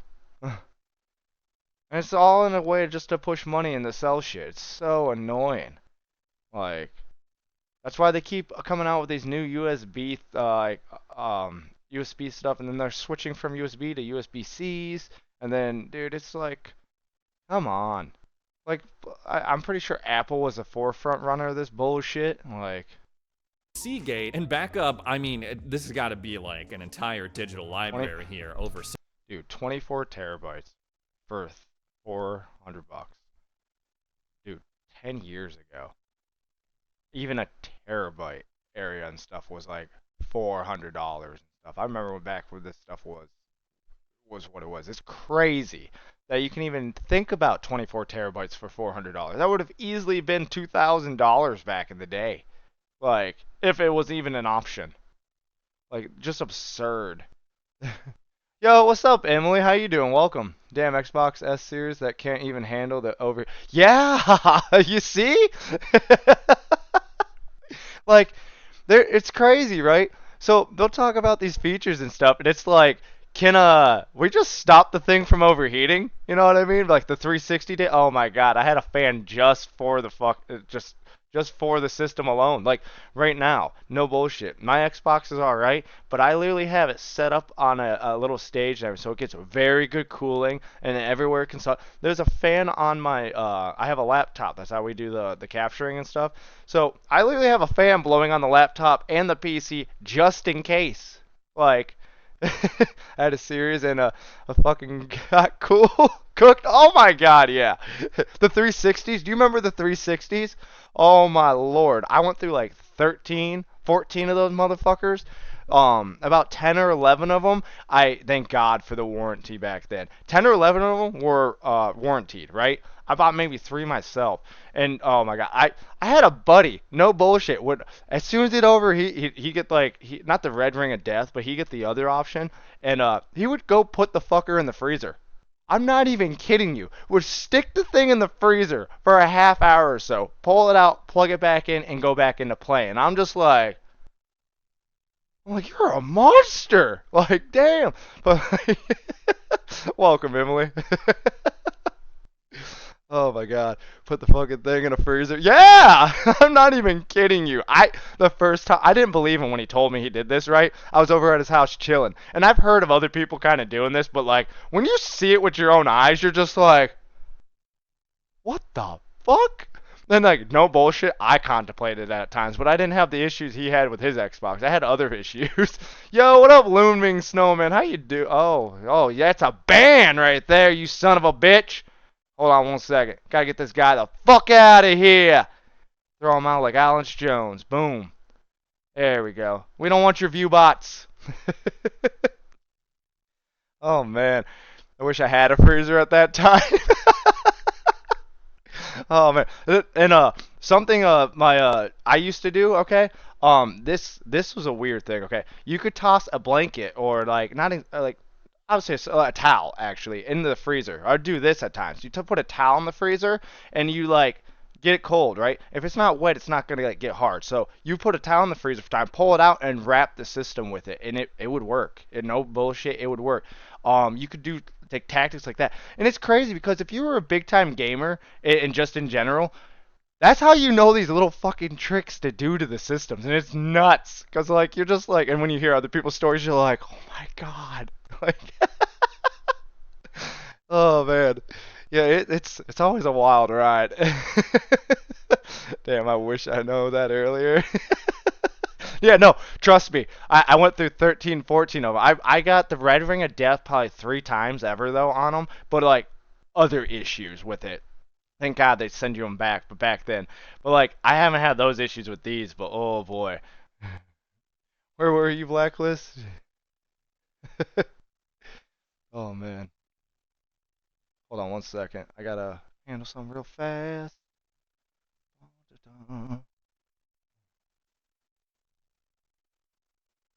There we go. You got a S series right now? No, I have the Xbox One X. So I have an X series. I actually do have an S series, but that was my old system. But yeah, we're on an Xbox One X right now. We're building a computer slowly. A desktop for gaming, but it's gonna be a bit before it's done. So we're working with the funds and stuff we got. I keep on my Discord. We update constantly there a lot. So but yeah, no, we're trying to move from the consoles to a PC. The laptop I'm using right now to even stream all this is my second computer I've ever had. So we're trying to upgrade and get to the adult world of gaming and things, you know. But dude, this has been a wild ride. But dude, 24 terabytes? Just 10 years ago, you know how much that would have cost? Oh my god. Like, I had a 500 gig external hard drive, and I thought that was the shit back in the day when I was on my 360, my S series and stuff. Yeah, it ain't shit. I got a 1 terabyte Xbox, and like, it's a joke. I got, what, 1, 2, 3, 4, 5, 6, 7, maybe 10 games actually on there that, not even really, just for the space. It's nuts. All right, let's dive back into this, boys and girls. Generations. I consider myself a big Xbox fan. I have a whole YouTube channel dedicated to it. I personally wouldn't need this. I also probably wouldn't go for it anyway because it's looking like it's almost $500. I think I would need like 10 terabytes of storage. I don't even think I would need this new update that they're working on. This is a nice option to have, but I'm worried that it's too little too late. External hard drive on your Xbox consoles, that's not a bad way to go. No, because it's not. oftentimes you can get a lot more for your money compared to the SSD cards that they sell file either through a WD Digital or Seagate. And the only good thing that you point. have to be aware of is that any optimized for Series X or S game, any true next-gen game, you can't play that game directly off of the hard drive. You have to switch it over to your console's internal storage, and then you can play. That was the thing too, right? So I would actually put, because my hard drive, my external hard drive, was better than the internal hard drive that they had, right? And faster. So I would put the games that I was actually playing at the time on that hard drive. And the thing with like external hard drives, you always got to be careful, is corruption. Because if you get corruption and corrupted data, then there goes your saved data, right? There goes your actual saved game. So in other words, also something I would do, because thankfully you could do this, I would put the game on the external, right? But I would put my save file, I would pull it over to the internal, so that in case anything happened with the external, or like somehow it got wiped or anything, or your friend ended up breaking it or some bullshit, because the external was perfect for taking to your friend's house, right? You want to go play with your friends, you already have your profile and everything on it, you just take that. You don't gotta take the whole system. You just take it, plug it in, and voila, there's your profile. And now they've been going that Apple route, so like there's less plugins and everything, and you have to, not in all cases, you have to buy certain brands at times in order to work. It's so but which, sure, it's an extra step, but it's way better than having to re-download an entire huge storage hogging game. Anytime something pops up for Xbox and their storage, though, it kind of it frustrates me all over again. I ended up caving, and I bought the 2 terabyte Seagate card for myself. Since I bought it, I haven't had that many issues of running out of storage, but every now and then, except when you get a storage device or anything, they're like, oh, 2 terabytes, right? And it's really, you got like 1.7. It's like, where did 300 gigabytes go? Oh, that's for all the software and blah, blah, blah. Like, no. You should have had it be, if I'm buying a 2 terabyte, it should have been 2 point whatever with your software shit, and I should have 2 whole fucking terabytes to use. Not, oh, that's the software inside it. Like, no, that's false advertisement is what that is. You can't label it 2 terabyte when you only have 1.6 to actually put stuff into. Like, oh, man. Oh, and if you're new to the channel, hit the follow button and join our Discord. We also have a new YouTube channel that we're going to start uploading to. We just started uploading a little bit of clips, and we have a community challenge going on right now for clips. So you can either acquire the clips through past VODs and or live streams that we do. We're live just about every single day. And it ranges between 8 to 12 plus hour streams at times, and always constantly updating onto the Discord so that everybody is aware of what's going on at all times. But let's get back into it. And I gotta reshuffle things around, but I paid a pretty penny for it, man. Over $200, I think, at the time, and I got it on sale. And sure, it's very convenient. All I gotta do is plug it in the back. Hold on, wait, pause. I don't have to worry about shuffling things around. I can play it straight off of the Seagate drive. But let's be real, the fact that we only have 2 options when it comes to expandable cards, that's what I'm saying. To believe the rumors of 2 Xbox options going towards its future, where like they're going towards more of a PC kind of vibe. I sincerely hope that that extends to the storage options as well. When you build a gaming PC, you don't have to buy a Seagate specific proprietary SSD. You can shop around, find the one that's best suited for your needs at your price point. Hell, even on the PlayStation 5, yes, it's a little bit more work. You got to crack open the hood, install the SSD for yourself, but at least they have options over there. But still, I guess this update is better than nothing. As a reminder, this isn't available to all Xbox users at this point. It's only available in the Xbox Insider Alpha Skip-Ahead rings. And according to the Xbox Wire, they say we're enabling support for external USB drives larger than 16 terabytes, so you can be sure your favorite games are always ready to play. Newly formatted drives that are larger than 16 terabytes will be formatted with multiple partitions to utilize all available space for games and apps. These will appear as multiple devices in the storage devices list. They continue, drives greater than 16 terabytes that have already been formatted will be unaffected by this change and would need to be reformatted to take advantage of the updated support for larger drives. If you're sitting there like, man, I don't need to go out and buy a 16, 24 terabyte external drive from my hard drive. Coming Maybe you're in the too mood for soon. something different. Perhaps a new Xbox controller. Yes. I get it. Another Xbox controller. But every this 6 one months is I gotta red, get a new controller. and it is see-through. A couple of weeks back, people were like, oh, we got some more leaks regarding a new controller. This happens like once every couple of weeks. And that controller turned out to be the Pulse Cypher Special Edition. And just when I think to myself, I am good on controllers, I don't need another one, Yeah, I they have come out with dozens the of clear, them, they awesome pull me shit. right back in with Uh-huh. this because, you know, red, it's not usually my go-to Bloody color. But this one in bastards. particular is giving me shades of one of my favorite controllers. I loved these back in the day on my N64 days, right? Especially with the N64s themselves. I've always loved to see the clear, the see-through. I love seeing that mechanics to it, how it would work. Not just that, watching the magnets move and everything when like it's in the vibrator. You're like, holy shit! Like this is, you get to see it working. And, like, it was so cool. And now like that genre or that era like disappeared for a while. Now it's like kind of making its way back, and it's like, what? Now they need to start giving us more options, especially with in controllers. You know what I'm saying? They instead of having to outsource third-party sourcing and to someone to crack your controller open and customize it for you. And by customizing, I'm talking like say you like RGB and stuff like that. You have those options now, but also it also creates a little bit of a field and demand for people to get work and stuff if they are crafty like that, especially if you're good at soldering and stuff, taking it apart and keeping it all nice and clean. Like, hell yeah. I have a buddy who actually does this kind of stuff. I send him all my broken controllers, but he practices fixing them and stuff, and sometimes he can't fix them.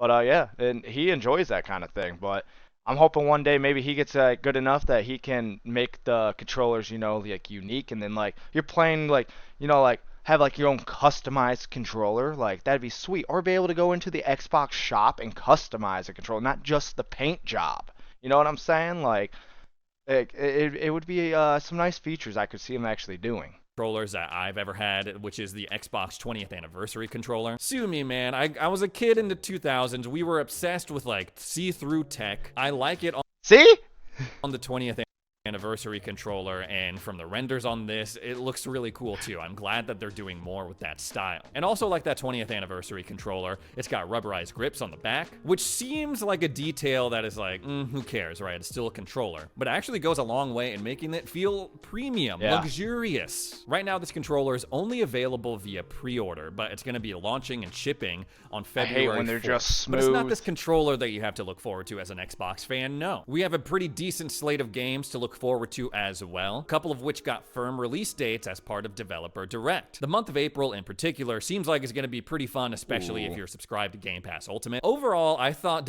Yo, Emily, thank you very, very much for the follow. I appreciate it. Thank you so much. Much love to you. Thank you. We just got affiliated just over a week ago, so bear with me. We have plenty more channel improvements to come. Okay, this is a new journey for us here, and it's been going a little quicker at times than I expected. Like, I wasn't expecting to get affiliated this fast, so I gotta learn everything. Like how to. I've never put together a channel before, so bear with me. We will have alerts here soon. I'm hoping in the next week or so and stuff like that, guys. So, but as we grow and we get farther, I'm gonna keep learning. I'm gonna keep updating the channel, and we're gonna keep going forward. So, and this is a community for pushing each other forward and everything like that. So if you are a small-time streamer and stuff, more than welcome to come join our Discord and stuff and things like that. No self-promotions in the live channels, but I might have an area or section in the Discord for kinds of things. So, but yes, let's get back into it. Developer Direct. Usually I walk away, I'm like so hyped, I'm so pumped. This year, I'm like, that was a pretty good show. I'm not as hyped as years past. Maybe I'm getting jaded in my old years. I don't know. Grow together, Leading Xbox up to it, community. we knew that there was going to be some mystery game, some mystery studio that they were going to be visiting. There was a lot of theories going back and forth about that. And it turned out what we were hearing from Windows Central about that mystery game being the next entry in a legendary Japanese franchise, well, those rumors turned out to be true. Because it turns out that Xbox Xbox went to go visit Team Ninja and film a whole thing about Ninja Gaiden 4. Hell They yeah. showed off a lot of the flashy combat. They showed off the It looks good. protagonist, and they were like, don't worry, the old guy's in it too. What's his involvement? I don't know. You're going to have to play to does look find good. out. It was a good move to start off with this game. Now, full transparency, I have never played a Ninja Gaiden game. The only game that I've played from Team Ninja that I can speak with any sort of knowledge or authority on is Wolong Fallen Dynasty. I really enjoyed that game. I And never Ninja played Gaiden it. 4, it looks cool. It looks flashy. I don't know. Something about it.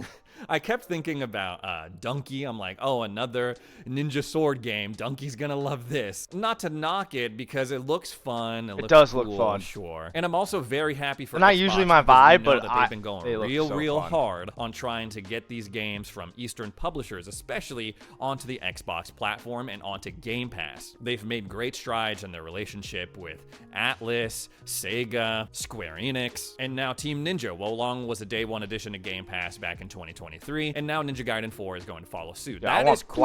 But about Black halfway Myth through, I was Wukong like, to come to this doesn't Xbox really so feel like bad. Xbox, you know? And I know. I'm gonna put on like my Xbox purist hat for like just a second. I'm gonna take it off in just a little bit. I'm take like, it this off game in looks just a cool, bit. but does it feel like Xbox? I don't know. The follow-up announcement about Ninja Gaiden 2 Black, the remake that they did in Unreal Engine. I know there's kind of like Unreal Engine fatigue out there, but for some reason, That's I don't because know the if last I'm Unreal bugging, Engine but- 5 But I was more interested in. That's because with the Unreal Engine 5 engine that they came out with, right? We're starting to see a lot of the bugs and issues and stuff that they didn't fix or polish up in Unreal Engine. And it's actually giving Unreal a little bit of a bad vibe here with what's been going on with the Unreal Engine. A lot of it has limited other companies from being able to do certain things, and they've had to completely switch and swap engines, like over to Unity and in some cases vice versa. Because each engine is unique, right? They perform at other things better than other stuff, which that's why if you're ever like in the video game for developing or want to make your own game, you got to be really careful and do the research and figure out which game engine you want. There's not just Unity and Unreal. There's all kinds. There's Game Maker.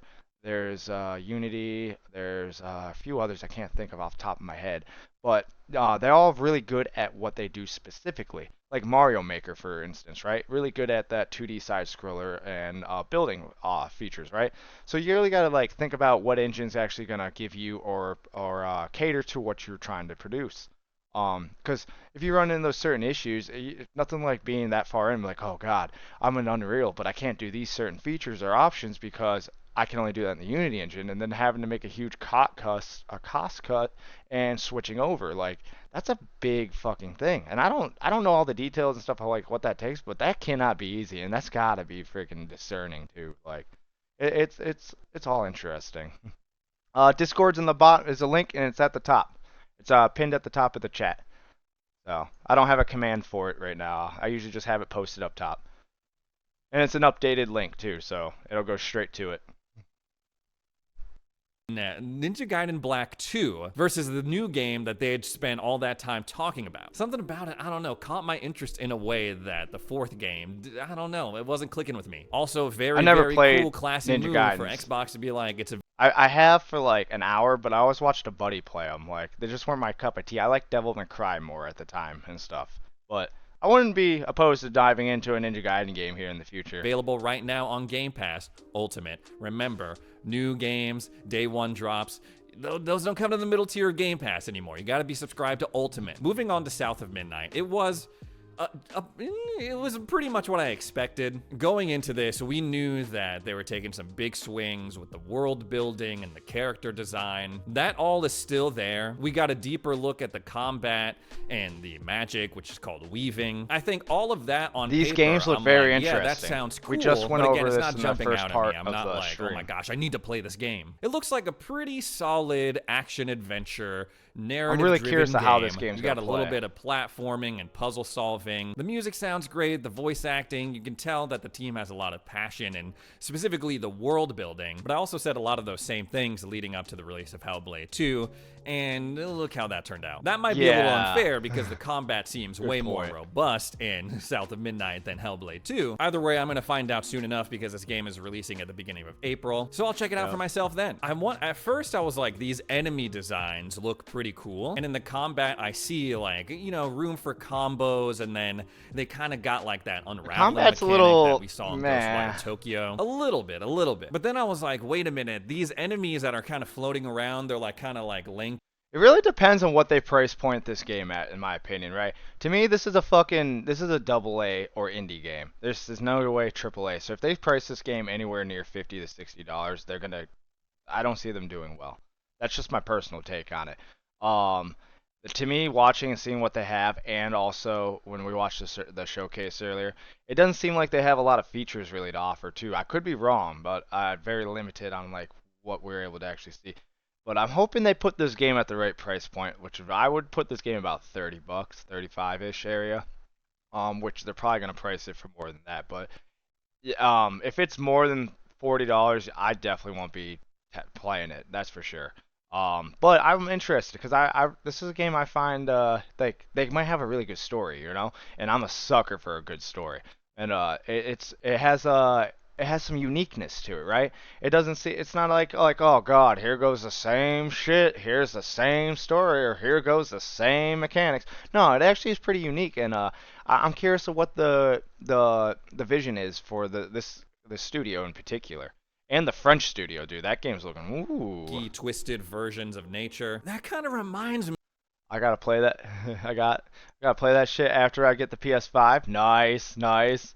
Hell yeah. Me of something. I was like, oh, this kind of reminds me of the vampires floating around in Redfall. With the next game, Clair Obscur Expedition 33. At first, when they announced that, I was now this game. This is the one I'm looking forward to out of the 4 showcase games. Besides Doom.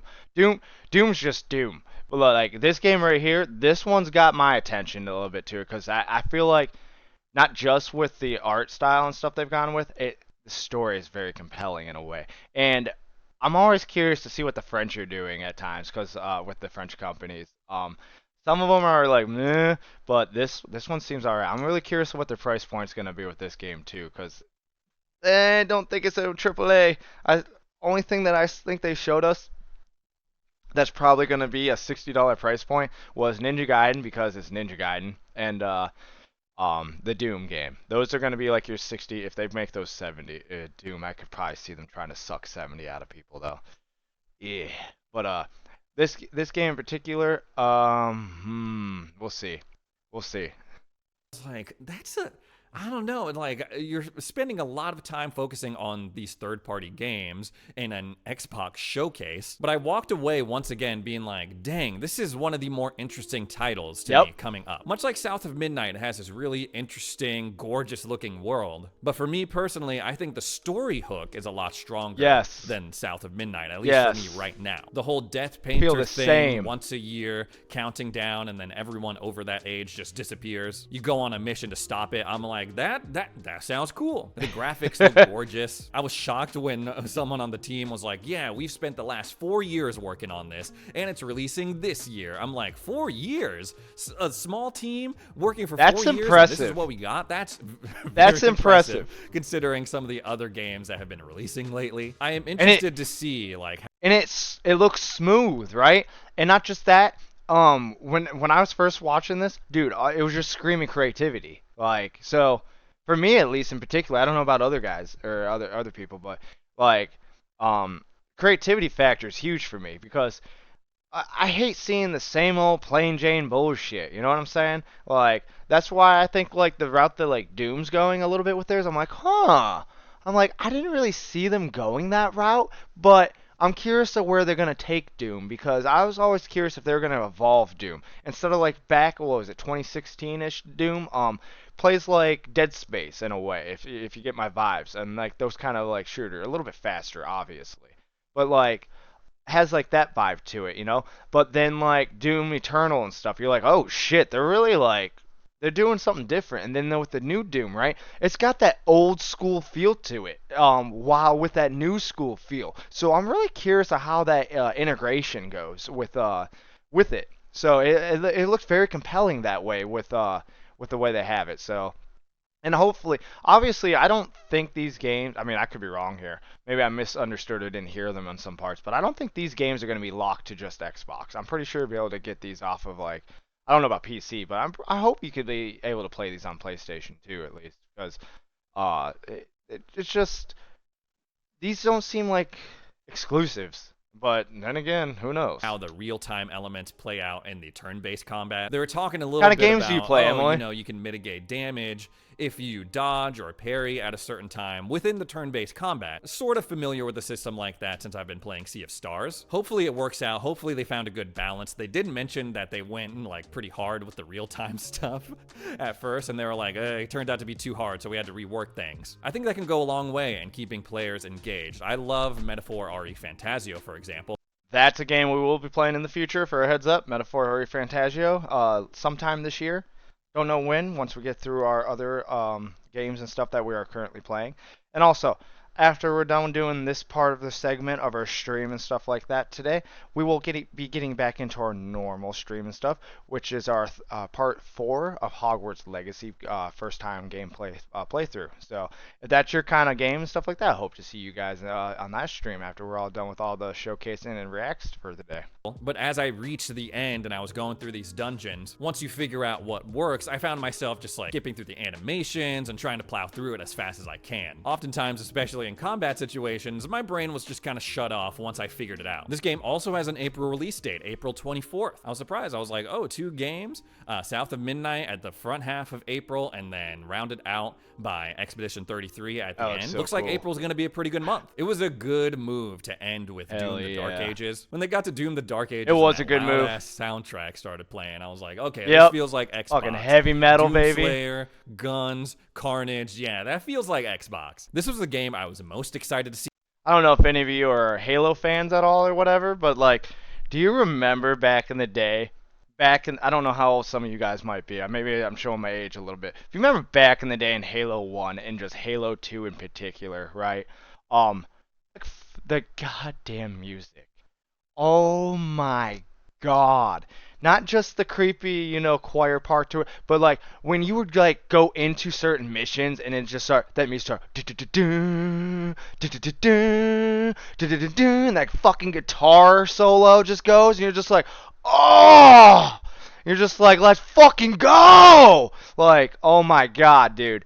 Like, that's what I kind of remind me of. That's what the Doom music, dude. Oh my, it just fucking hits it. It just hits it and shits it, like, oh. You going into Developer Direct. In a weird way, I'm still excited for this game. I think it looks good. I think it looks fun. I was more hyped about seeing the trailer last showcase in June than I was watching this Developer Direct. I liked the run and gun and the jump and gun aspects of previous Dooms that they had been working on, Doom Eternal in 2016. The stand and fight mentality that they were talking about, that seems cool. I'm thinking maybe it's more fun to actually experience it than watch that's someone what I was play thinking. it. It's obvious that parrying and the shield that you got going on with the chainsaw, that's a huge component how of they- the game. they Going did into it. it, I was like, yeah, I love medieval stuff, man. Give me that shield.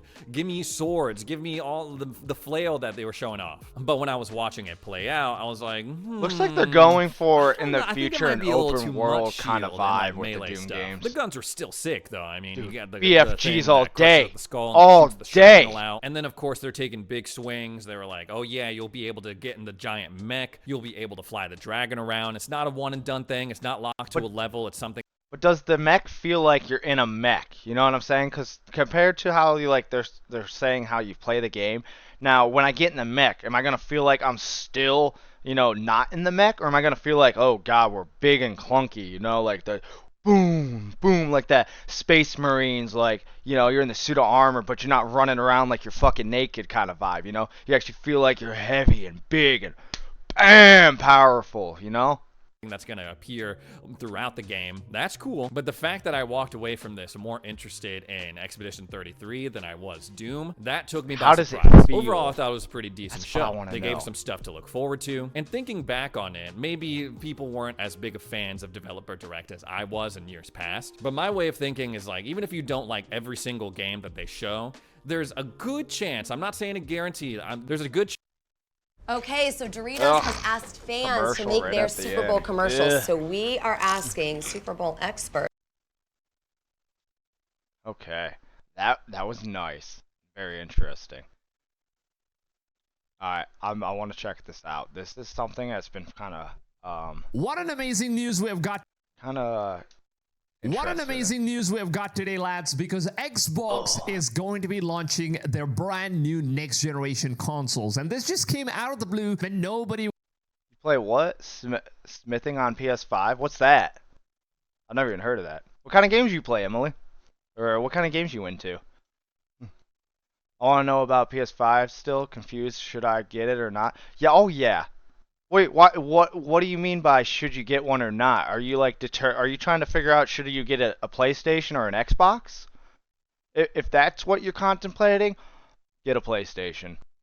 With the way Xbox has been going and with what Phil Spencer said last year, Xbox doesn't seem to have a future. And also, we're gonna watch another video here a little bit on sales plummets and stuff, right? So Xbox has already been pushing this for a long time. I've been Xbox ever since Halo, right? I switched from PlayStation and I said, fuck it, going Xbox, all in. But now, that's a big reason why I'm also building a PC. Because I was going to go PlayStation, but I was like, you know what, I'm sick of being limited, right? Screw it, just go PC. Because the way Xbox is moving, I don't know if Xbox is going to be around. Like, my personal take, I don't know if we're going to still see Xbox stuff. Like, we'll see Xbox brand, right? But what about consoles? What is the future of consoles for Xbox at this point? Like, they're acting like little bitches. I don't know what the hell Microsoft's problem is right now, but they need to fucking man up, grow some fucking balls, and, like, go all in. Like, that's the one thing that I loved about it. And Phil Spencer, like, he was a big, you know, Phil... I loved watching stuff with Phil. He's a gamer, right? So I love listening to his takes and stuff like that because you're like, this isn't a corporate man, you know what I mean? Even if he is a corporate, this is a corporate man that actually goes home and plays these games, like sits down, you know. It's not like he only plays them at the office, like. So you always felt like you're getting an authentic feel and take from him, right? But like with the last like year on like what Xbox has been saying and doing and like. And PlayStation locking down on their exclusives, right? But now Xbox is like, yo, we're gonna share everything. Like, it's like, come on, dude, you're already doing bad in sales. What are we doing? Like, I'm curious to see what the future is, but we'll see. All my friends are saying I should get a PS5. With how Xbox has been going about things, PS5 might be the way to go if you really want to play great stories and stuff like that, because it seems like Xbox isn't going to have a lot of exclusives. You feel me? So I feel like you might get a bigger bang for your buck going PlayStation at this point because Xbox is sharing more of the games. I don't know if that's just like this past year thing, but it feel like you're not going to be limited on what you can that's coming from Xbox over to PlayStation. I feel like you'll still be able to play, but not vice versa, right? So the exclusives and stuff that are going to come out on PlayStation, you're not going to be able to play on Xbox, right? They told us back in the day Final Fantasy VII was coming to Xbox. They said it was, what, a year or two? It was going to be exclusive to PlayStation for a year or two, the remake, Final Fantasy VII remake. I was like, yes! And then they shut that shit down. I was so mad. So mad. What other Final Fantasy games can we really play on Xbox besides 14? Like, we're in a weird spot right now when it comes to, like, which console should you get. And honestly, if it comes down to it, I really go PC at this point.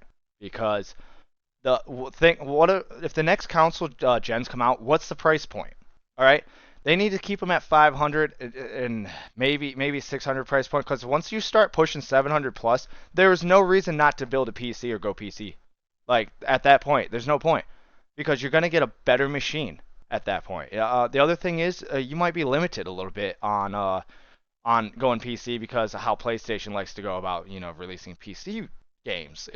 They did say, though, PlayStation did say they are going to start releasing more to PC, so that's a perk. But at this current time where gaming and everything is, I would push, and I hate to say it because I'm an Xbox guy, right? I would probably start pushing a little bit more towards PlayStation with the current state of gaming and stuff like that, unless we see a some kind of determiner or change, or Xbox really changes or comes out with some strong statement or something, you know, saying like we are holding down where Xbox is always going to be around, but at this point in time, it doesn't look like Xbox really has much of a future, but we'll see. Was actually expecting for it, because now Insider Gaming have now officially confirmed. The new rumors have been stating that Xbox next generation console is going to be launching in 2026, and this console is going to be called as Xbox Prime. Now that is not Don't make your decision just yet, Emily. Amazing that Xbox has just announced, which I think is honestly going to blow our minds away, because it's not just. And here's a better question, actually. I should have asked you this, Emily, when you asked that. What kind of games do you play? Are you more multiplayer? Is that your kind of thing, multiplayer online, like MMOs and like multiplayer like Marvel Rivals, so you can play with people? Or are you more story driven? Do you like more story solo single player games, right? FPS and gacha are my faves. I'm trying to think of how the FPS the FPS is in PlayStation, because FPS games great for Xbox. Gacha games, aren't gacha games on all platforms? Aren't they on PlayStation? Aren't they on Xbox? Because Genshin just came to Xbox. And actually, if you like gacha games, I'm not sure, because Xbox doesn't have a lot of gacha. I mean, we have gacha games, don't get me wrong, but we don't have like Weathering Waves and stuff like that on here. But you can play this on PC, and I think those are going to go to PlayStation easier than Xbox. I could be wrong. Yeah, first-person shooters. Yeah. At that point, when you say FPSs, I'm thinking PC at that point in a way. But it also depends on like what FPSs. You know what I'm saying? Are you if you're just saying Call of Duty, then I feel like you can't go wrong with either or. Honestly, it doesn't matter which system you go with. It just more matters of your future planning. That's what I think. Obviously go with your gut. You know what I'm saying? We can suggest or whatever. Don't let that be your determiner. Just use like what I'm like saying and stuff like that as a another factor of just maybe thinking about. Maybe I'm able to bring up a couple points maybe you haven't heard just yet or something. But keep thinking about it, and then make sure you know when you thought about what your future with the game and with the console is. Just make sure you see where their vision is, where they're going. So all I want is Funna indeed, not let my little bro use it.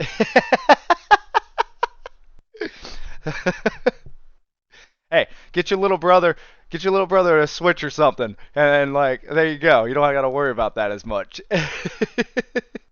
Yeah, no. First-person shooters, I used to be huge into them in years past. I'm more into first-person or single-player games nowadays, but I was huge for Xbox for my FPSs, to be honest. But you can't go wrong with a PC. And if you're saying like you don't want your little bro using it, basically that's the thing with siblings. You're gonna have to share unless you're able to get them their own console and stuff. But always make sure you got your own account, okay? Back in the day, we didn't have accounts. We had save files, all right? And oh my god. And if you're lucky, you had 3 save files available on a system, right? Depending on how many siblings you also had. And you'd also have that. Back in the day, we were like, don't you dare play my fucking save! Don't you dare play my save! So there was that. Now it's account-based, right? Since like 360 days, you have your own account, so it's a little bit better like that. Your only other option is going to be to lock it and keep your controller away from your siblings, really. Other than that, yeah. And they don't even make these controllers like they used to. They're junk, right? I can tell you that because I go through one of these every 6 months. Every 6 months. I have to buy a new, whatever the price is, between $40 and $80 on a controller. Now, understand this. This controller was cheaper than, hold on a second. Than this controller. Okay? The most this will cost you is maybe $80 tops, depending on your market and stuff, right? Right? I picked up this one for about 40-ish some dollars. But this controller right here, just take a gander at how much it cost me. And that's PlayStation 5. $90. So make sure you're looking into accessories and how much they cost for each one. Xbox might be a more affordable system to go with when it comes to getting, controllers, going through controllers, but also try not to drop them as much as possible. The least that you drop them, the more life you'll get out of them. But I've had it where I've dropped a controller one time and like the bumper just broke right off, and it didn't even fall on the bumper.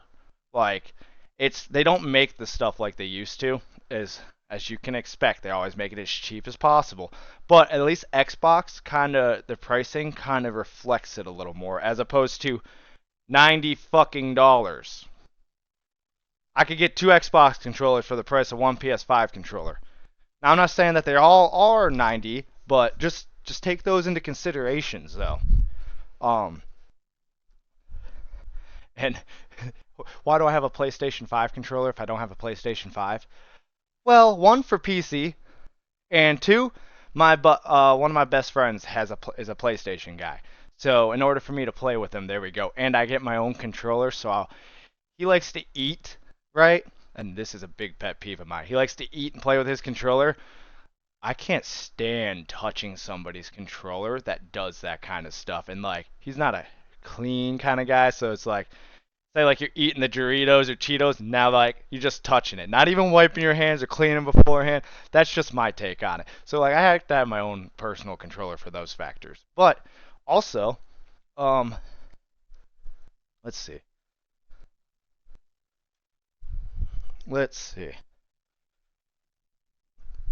I don't know if you're just stuck only of what your thoughts are with Nintendo.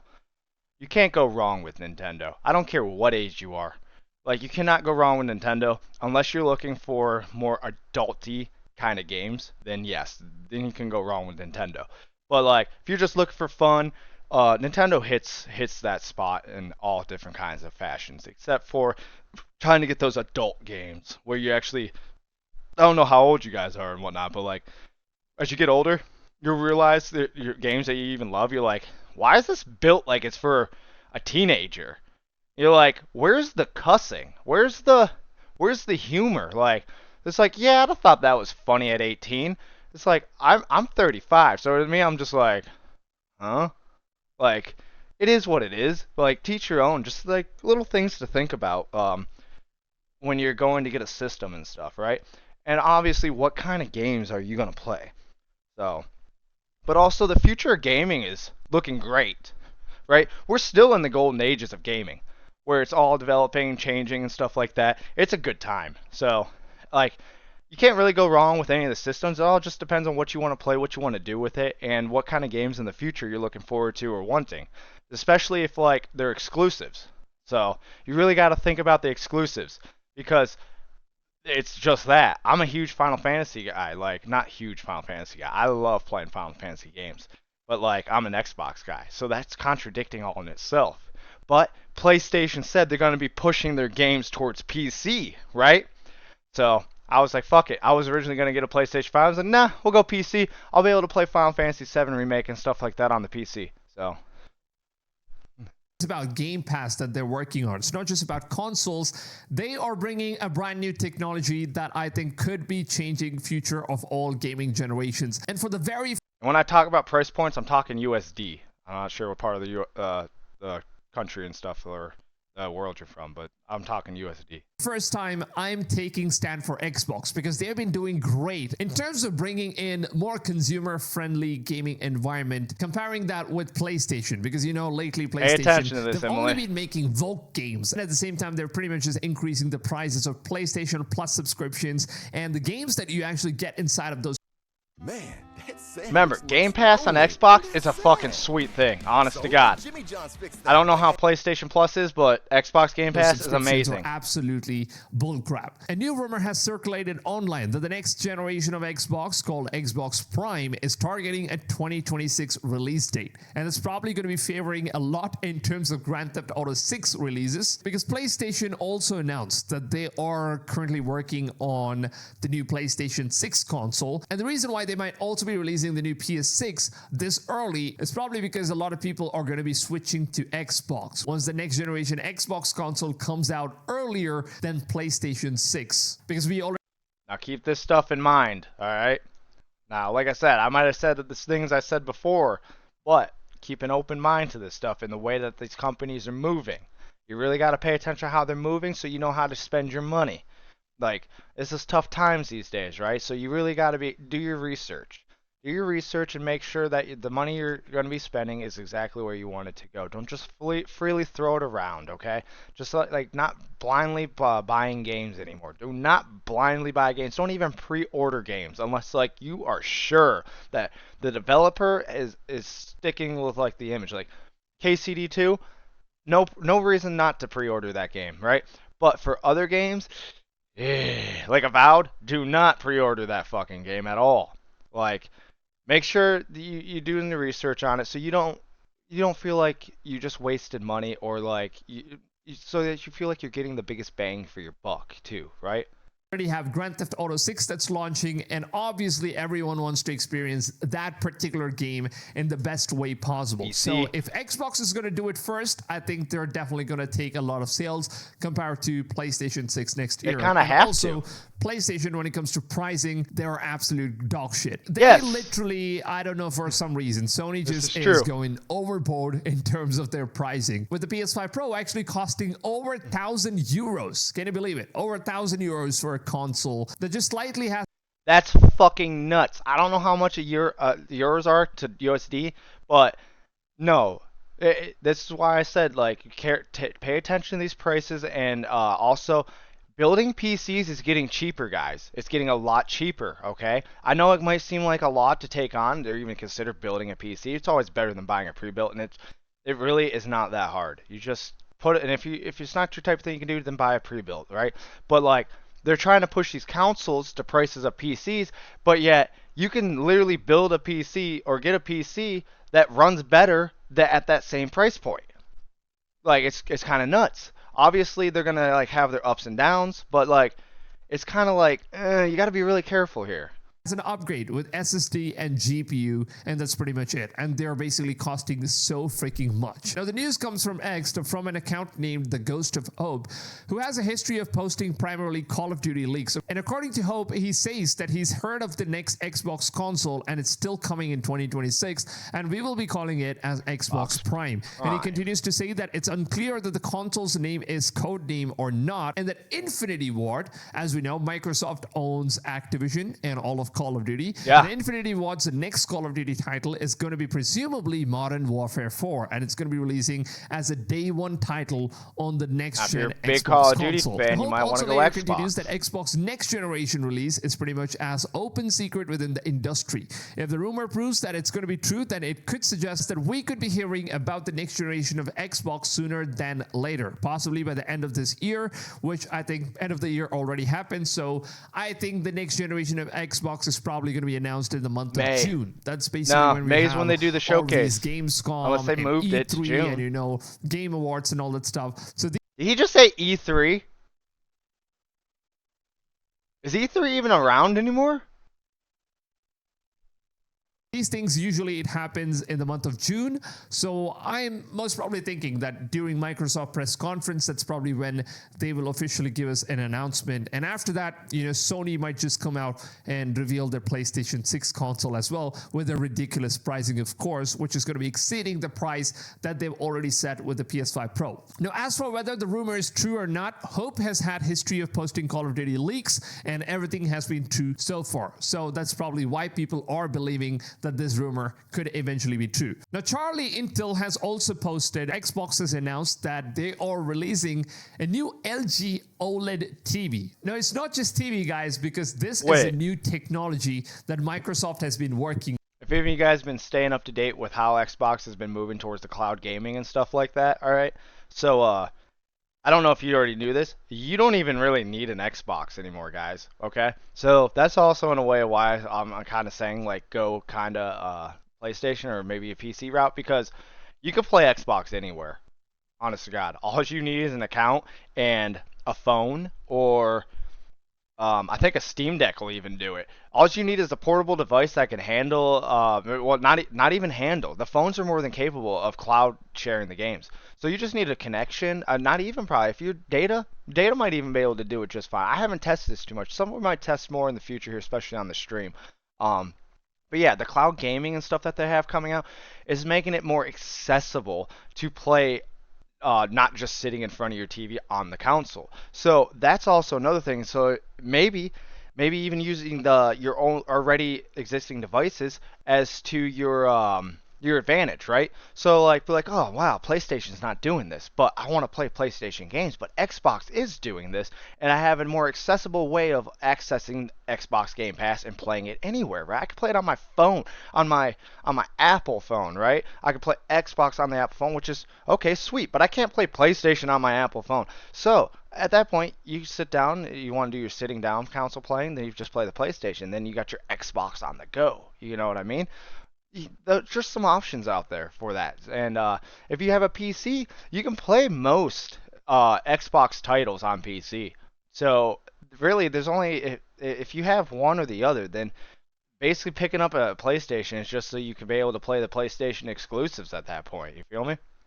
And apparently, it seems like they're going to be. But don't forget this, right? Who's had more leaks and been hacked more than any other service? PlayStation. So if you really care about your personal information and stuff like that and don't want it leaked, that is something also to keep in mind. And also always, no matter what you sign up for, use two-factor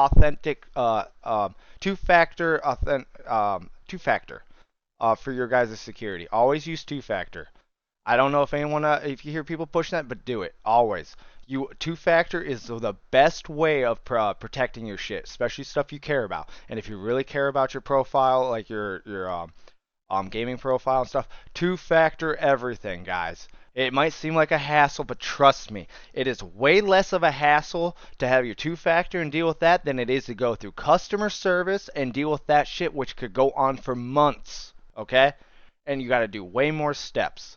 And usually with two-factor, even if the people are able to get your stuff, it's easier for customer service to be like, yes, this is your shit. And boom, get you your stuff back in some cases, depending on the company and the customer service. But dude, always two-factor authentications, man. Releasing this new TV this year, and it will have an Xbox app which is inbuilt inside of this TV. And with that specific app, you will be able to play all the Xbox game using the new Xbox Cloud Gaming feature. So this basically means that if you have an Xbox Game Pass or Xbox Game Pass Pro version, then you already have the cloud gaming feature where you will be able to play all of the console games, PC games, and everything that's basically released in Xbox and everything that Microsoft has a tie-up with, which is pretty much all the games in this generation. So you don't really have to buy the next generation console at all. And all the games are basically going to be running in cloud service, which means that the better your internet is, the higher quality in which you're going to be able to play the game at. It's now, if you want to play Grand Theft Auto 6, for example, the game is definitely going to be releasing on the Xbox Series X console, or maybe the new Xbox Prime console, which is supposed to be the next-gen console, of course. Now, if GTA 6 ends up releasing in Xbox Prime console, if they turn the consoles into a TV and they're just selling it like that, I could see that being a thing in the future. This means that you don't even have to get the Prime console at all. You can pretty much just go. You know how important a garage or a shop is. It's where good things are built and broken things get fixed. I started Brian.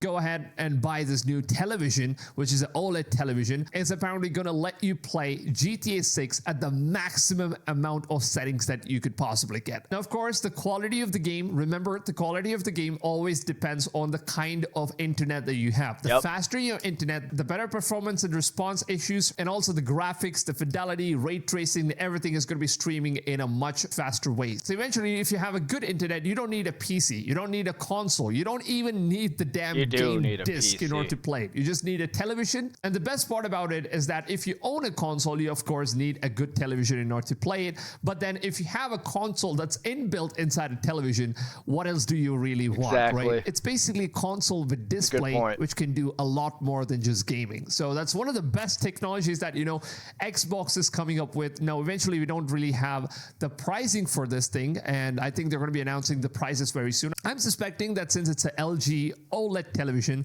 this could probably go all the way up to like $2,000. Now, of course, I know that's like pretty expensive, but then at the same time, look at it from this way, whereas you're getting a television, it's not just a console. Of course, if you're paying like €1,000 for a PS5 Pro, obviously this one is a win-win because you're getting both the stuff at the same time. And also, Charlie Intel has confirmed that the next-gen Xbox console, which is the Xbox Prime, will be launching alongside Infinity Ward's Call of Duty 2026. And the latest rumor states that the next Call of Duty game is going to be Modern Warfare 4, because we recently just got Black Ops 6, and of course, the next game is definitely going to be the continuation of the Modern Warfare series. And a lot of people have been saying that it's ridiculously very early for the new generation. Feels like a desperation of a move in which, you know, they're moving away from the current generation. And to be honest, I don't think that it's a very early approach, to be honest, because now that we're getting Grand Theft Auto 6, and Rockstar Games are pretty sure that GTA 6 is going to be coming out in fall of 2025,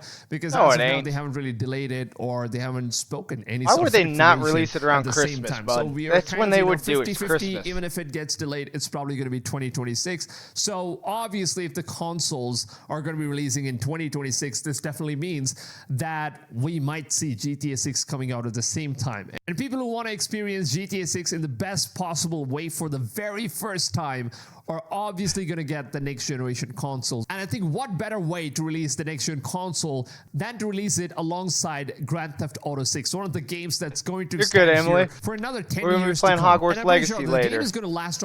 We're gonna be playing Hogwarts Legacy later once I'm done with all the reacts and stuff. So if it's your kind of thing, I'll see you later. And thank you very much for the follow, and thank you for joining the Discord today. You have a great evening. Enjoy the rest of your day. All right.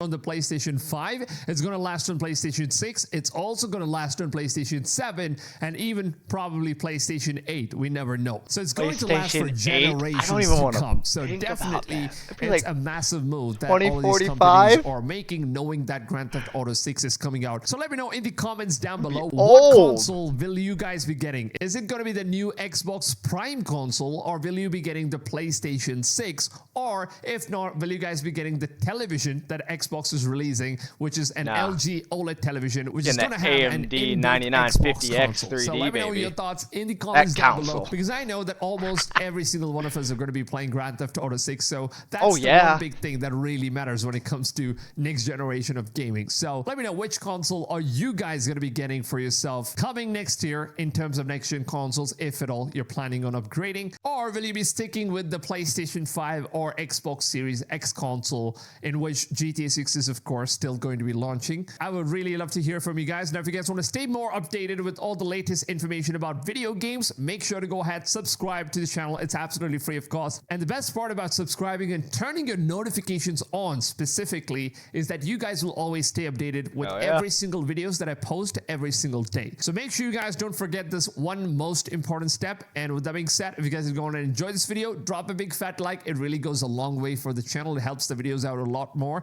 and it's absolutely appreciated for every single one of you guys that have been supporting all the content from my channel. Now, with that being said, hope you guys have a wonderful rest of your day, and I will see you guys on the next one. Until then, take it easy, fams, and goodbye. There you have it. If you like the video there, go ahead and give the guy a like. Hell yeah. It's Black Woods.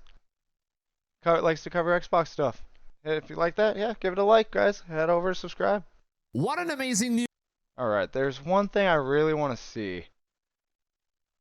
And it was some bad publicity. See if it pops up here real fast. I doubt it, because I have the next Xbox thing on. I wanted to see about their quarterly sales this past time. No. Let's see.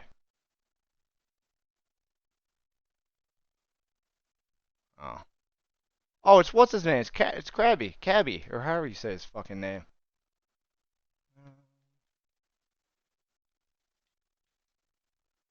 See if it'll pop up right away. Because it popped up before. Here it is. Alright, Bellier News. I wanted to check Be this courageous. video out. Be bold. take the move and just do it. I don't pay for that YouTube Plus bullshit. At Merrick, food is our love language. It has been for over 30 years, and it always. Welcome back to the show. Today it's pretty wild. It really is rare that we get a story of this scale, but here it goes. Here we go. In 2021, 1 year after the Xbox Series consoles stumbled their way into the world, Microsoft CEO Satya Nadella was allegedly considering two options for Xbox. Option A, stop, to basically wind it down and get Microsoft out of the game. This is what I was talking about earlier. B was to double down. Now, Microsoft That's what I was saying. They had two choices. Right? But even though they do deny it, it does seem to fit what we all saw. Because at that stage, Microsoft was floundering. The series consoles were behind their big mascot brand in the form of John Halo had a rough launch, and we all know how it would go on to go. And the vibes were turning on them. So if you were in Satya Nadella's shoes, what would you do? Get out or double down. You double the fuck down. Certainly what appears to have happened is a doubling down. Yeah. Almost $100 billion of acquisitions between Activision Blizzard King and, of course, Bethesda ZeniMax. That is so much money. And I get why. It's a competitive market. Go hard or go home. And as much as, say, Starfield was not a pure win and Redfall was quite the disaster, picking up Activision Blizzard sure did help. In fact, take a look here. This is their recent financials, and you actually see that every element of growth in Xbox's financials was driven by Activision Blizzard, which sure does say something. That's because most of the fucking Blizzard heads think that they're gonna get WoW on console. It's not gonna happen. You're not getting WoW on console, boys. Even if you do, it's not coming out until the next fucking system at least, minimum. Or unless Blizzard is hurting. Like... Thing about the underlying Xbox business kind of struggling. Okay, it's rather grim, and today we have got two things. Thing number one, Xbox's reported goal is 100 million Game Pass subscribers by 2030.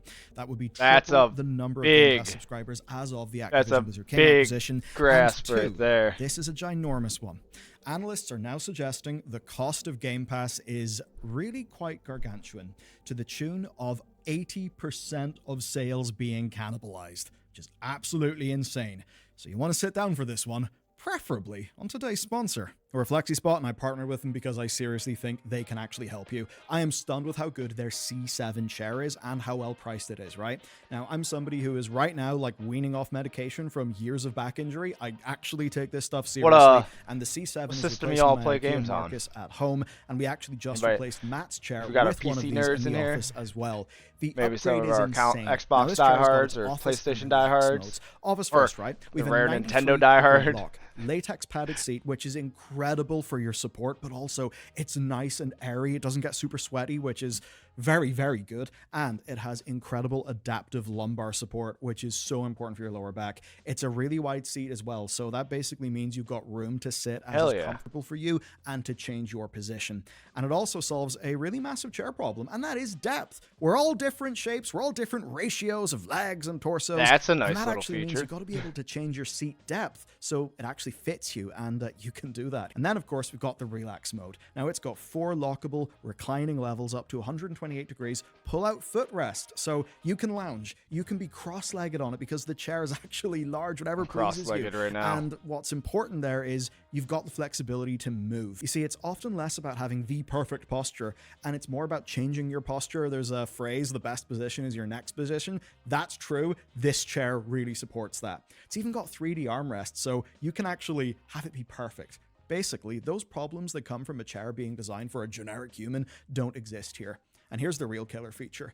30-day return period that is literally designed so you have got a risk-free trial. That means you can pick it up, see if it actually works for you, and it's got a 10-year warranty with direct replacement parts, which is actually them standing behind their product. I think these are class. I actually use one. And even better, my Lincoln code will get you $30 off, so go check them out now. With that 100 million goal, Game Pass is absolutely plan A for them, and after the price hikes, it's $14.99 for day one games and consoles, $11.99 for the same in PC, or $19.99 for both, plus cloud streaming. So for their console base, that is $179.88 a year for access to a games library that, as an example, through 2024, had 137 games, which is just over $4,600 in value, technically, added, and of those, 37 were day one. Some of them were fairly big hits, like... Okay, you gotta think. All those numbers are at like what they first started selling at, not what the prices are currently actually valued at or worth. Your Pal Worlds, your Frostpunk 2s, your Manor Lords, like from the indies, and then you got the top tier ones and 6 first parties, most notably I think are Blop 6 and Indiana Jones. So, if you are happy to not own your video Manor games is not and on to just have Xbox. access to a library, yeah, you can say it's a pretty banging deal. Almost as if a massive tech company is dumping truckloads of money into some sort of... Hold on a second. Yeah, Mandalorian is not on fucking Xbox, dude. I've looked. Let's see. Unless something changed. Let's see how viable that part is real quick. Unless something changed, man.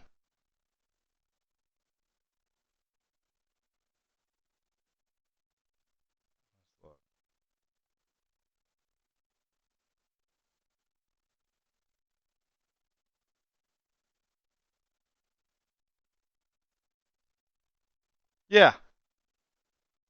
He needs to be a little bit more, a little bit better with that.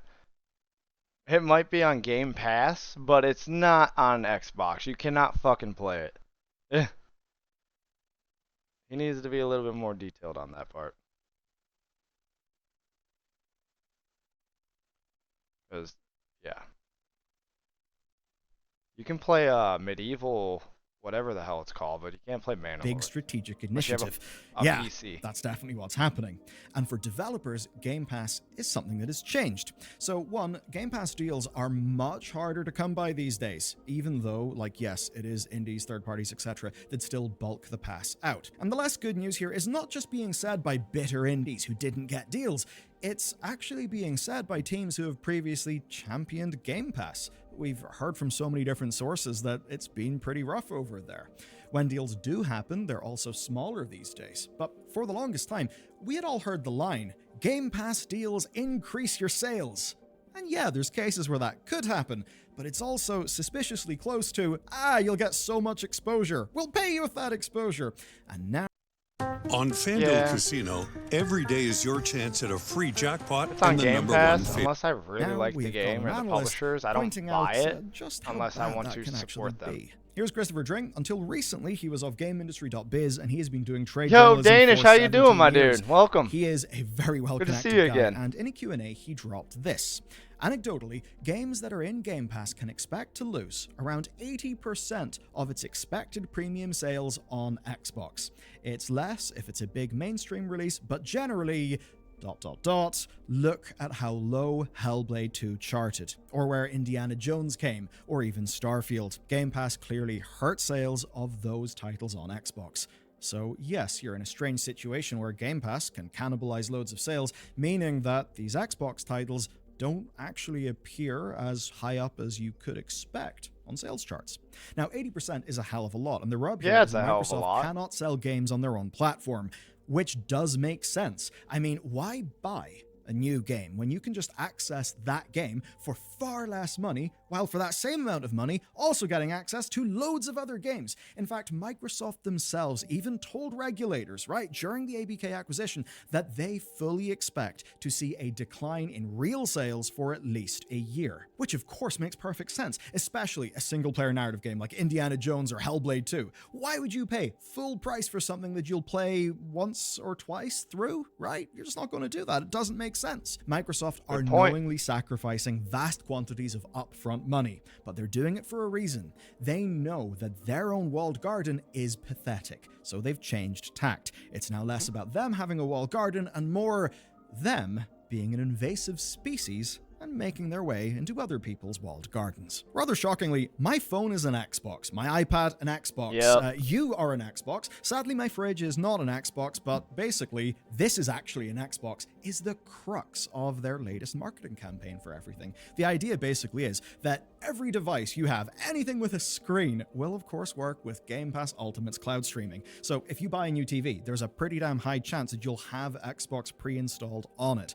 And that's, as an example, why Microsoft ultimately abandoned their streaming stick, a bit like a Fire Stick or a Chromecast. They just realized there wasn't actually any point in them making the hardware because it's Or they just streaming. don't know how to The big get in the picture idea, though, market. is that Xbox is a thing that is everywhere, that you can access anywhere, and if you want to access it the best way, you can buy their console and access it that way. Now, obviously, this would all be shit if you're In my opinion, because I'm old, like if these guys wanted to make it so that you could actually, oh, this is Patrick. Is this an Xbox? No, this is Patrick. Oh man, but like if they actually wanted to crap, I just had a brain fart. What I was saying, shit. saves were fragmented, but the updated Play Anywhere system is going to sort that out. Which basically just means everything is an Xbox, nothing is an Xbox, but that's actually their plan. Because those people arguing that Microsoft are abandoning their console, in a way, are not wrong. Take the Switch 2 from Nintendo. Well, I've been right now, it's saying- actually heavily rumored that Xbox is going to be one of the most prolific publishers on that thing, which, again, does make sense. And take this statement, right? The era of Xbox having permanent console exclusives is over. That is a quote from Jez Corden, who Feels is like somebody, it. writes for Windows Central. He has got inside sources. So, is Xbox abandoning their console? I think Seems the like it. answer is yes. It is certainly not Plan A anymore. But there's a reason why they're abandoning it. Because we all abandoned it first, and they still need to grow. But actually, for gaming, Only abandon it first because these motherfuckers with the shit they've been saying and like it's their effort. Like, there's zero reason why Microsoft itself can't just dump a bunch of fucking money into this stuff to actually increase and make it better. The experience and everything. It's like they're just like refusing to take the extra steps forward for whatever the fucking reason that is. Like, there's zero reason for them to been going the ways that they have been going, and that's the reason why they're in this position that they're in today.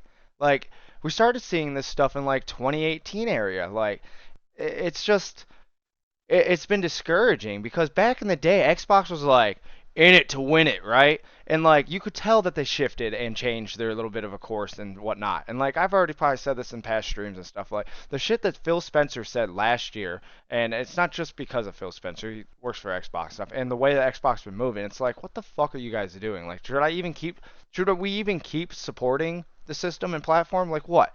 Like, I like things that they do and what they're doing, but then again, it also seems like Xbox is in the back room, right? Yeah, we'll get to it.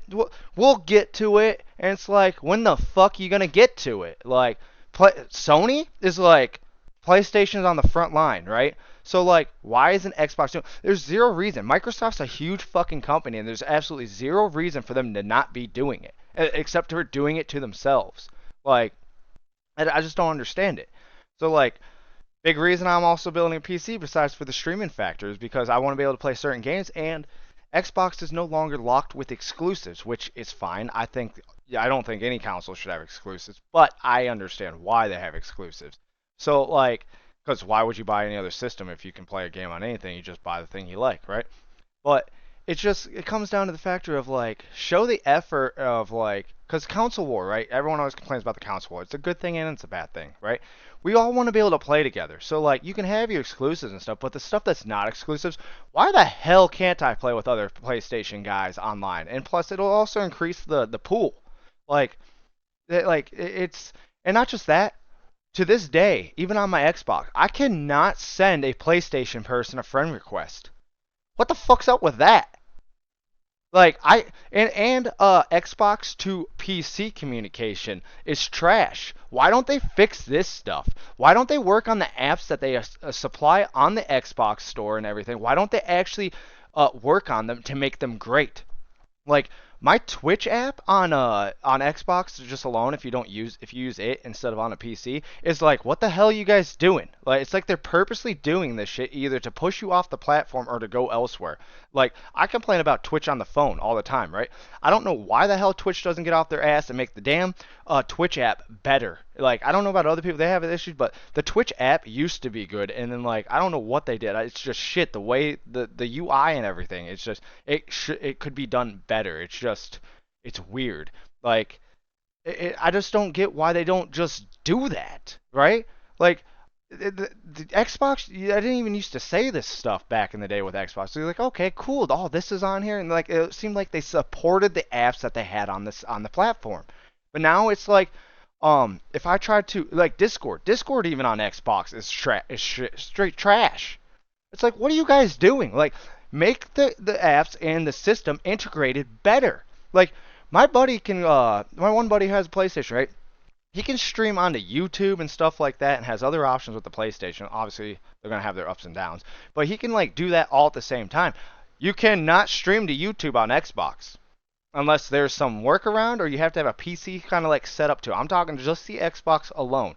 Like, it's very limited on what you can actually do in certain cases. And it's like, why is this even a fucking thing?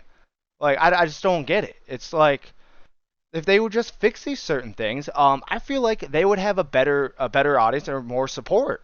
And it's just like, I don't know what other issues some other people might have with the systems, but like, it's just like, why can't we friend request PlayStation people? Why can't I friend request PC guys? Why do I have to go to a third-party source in order to stay connected with other gamers?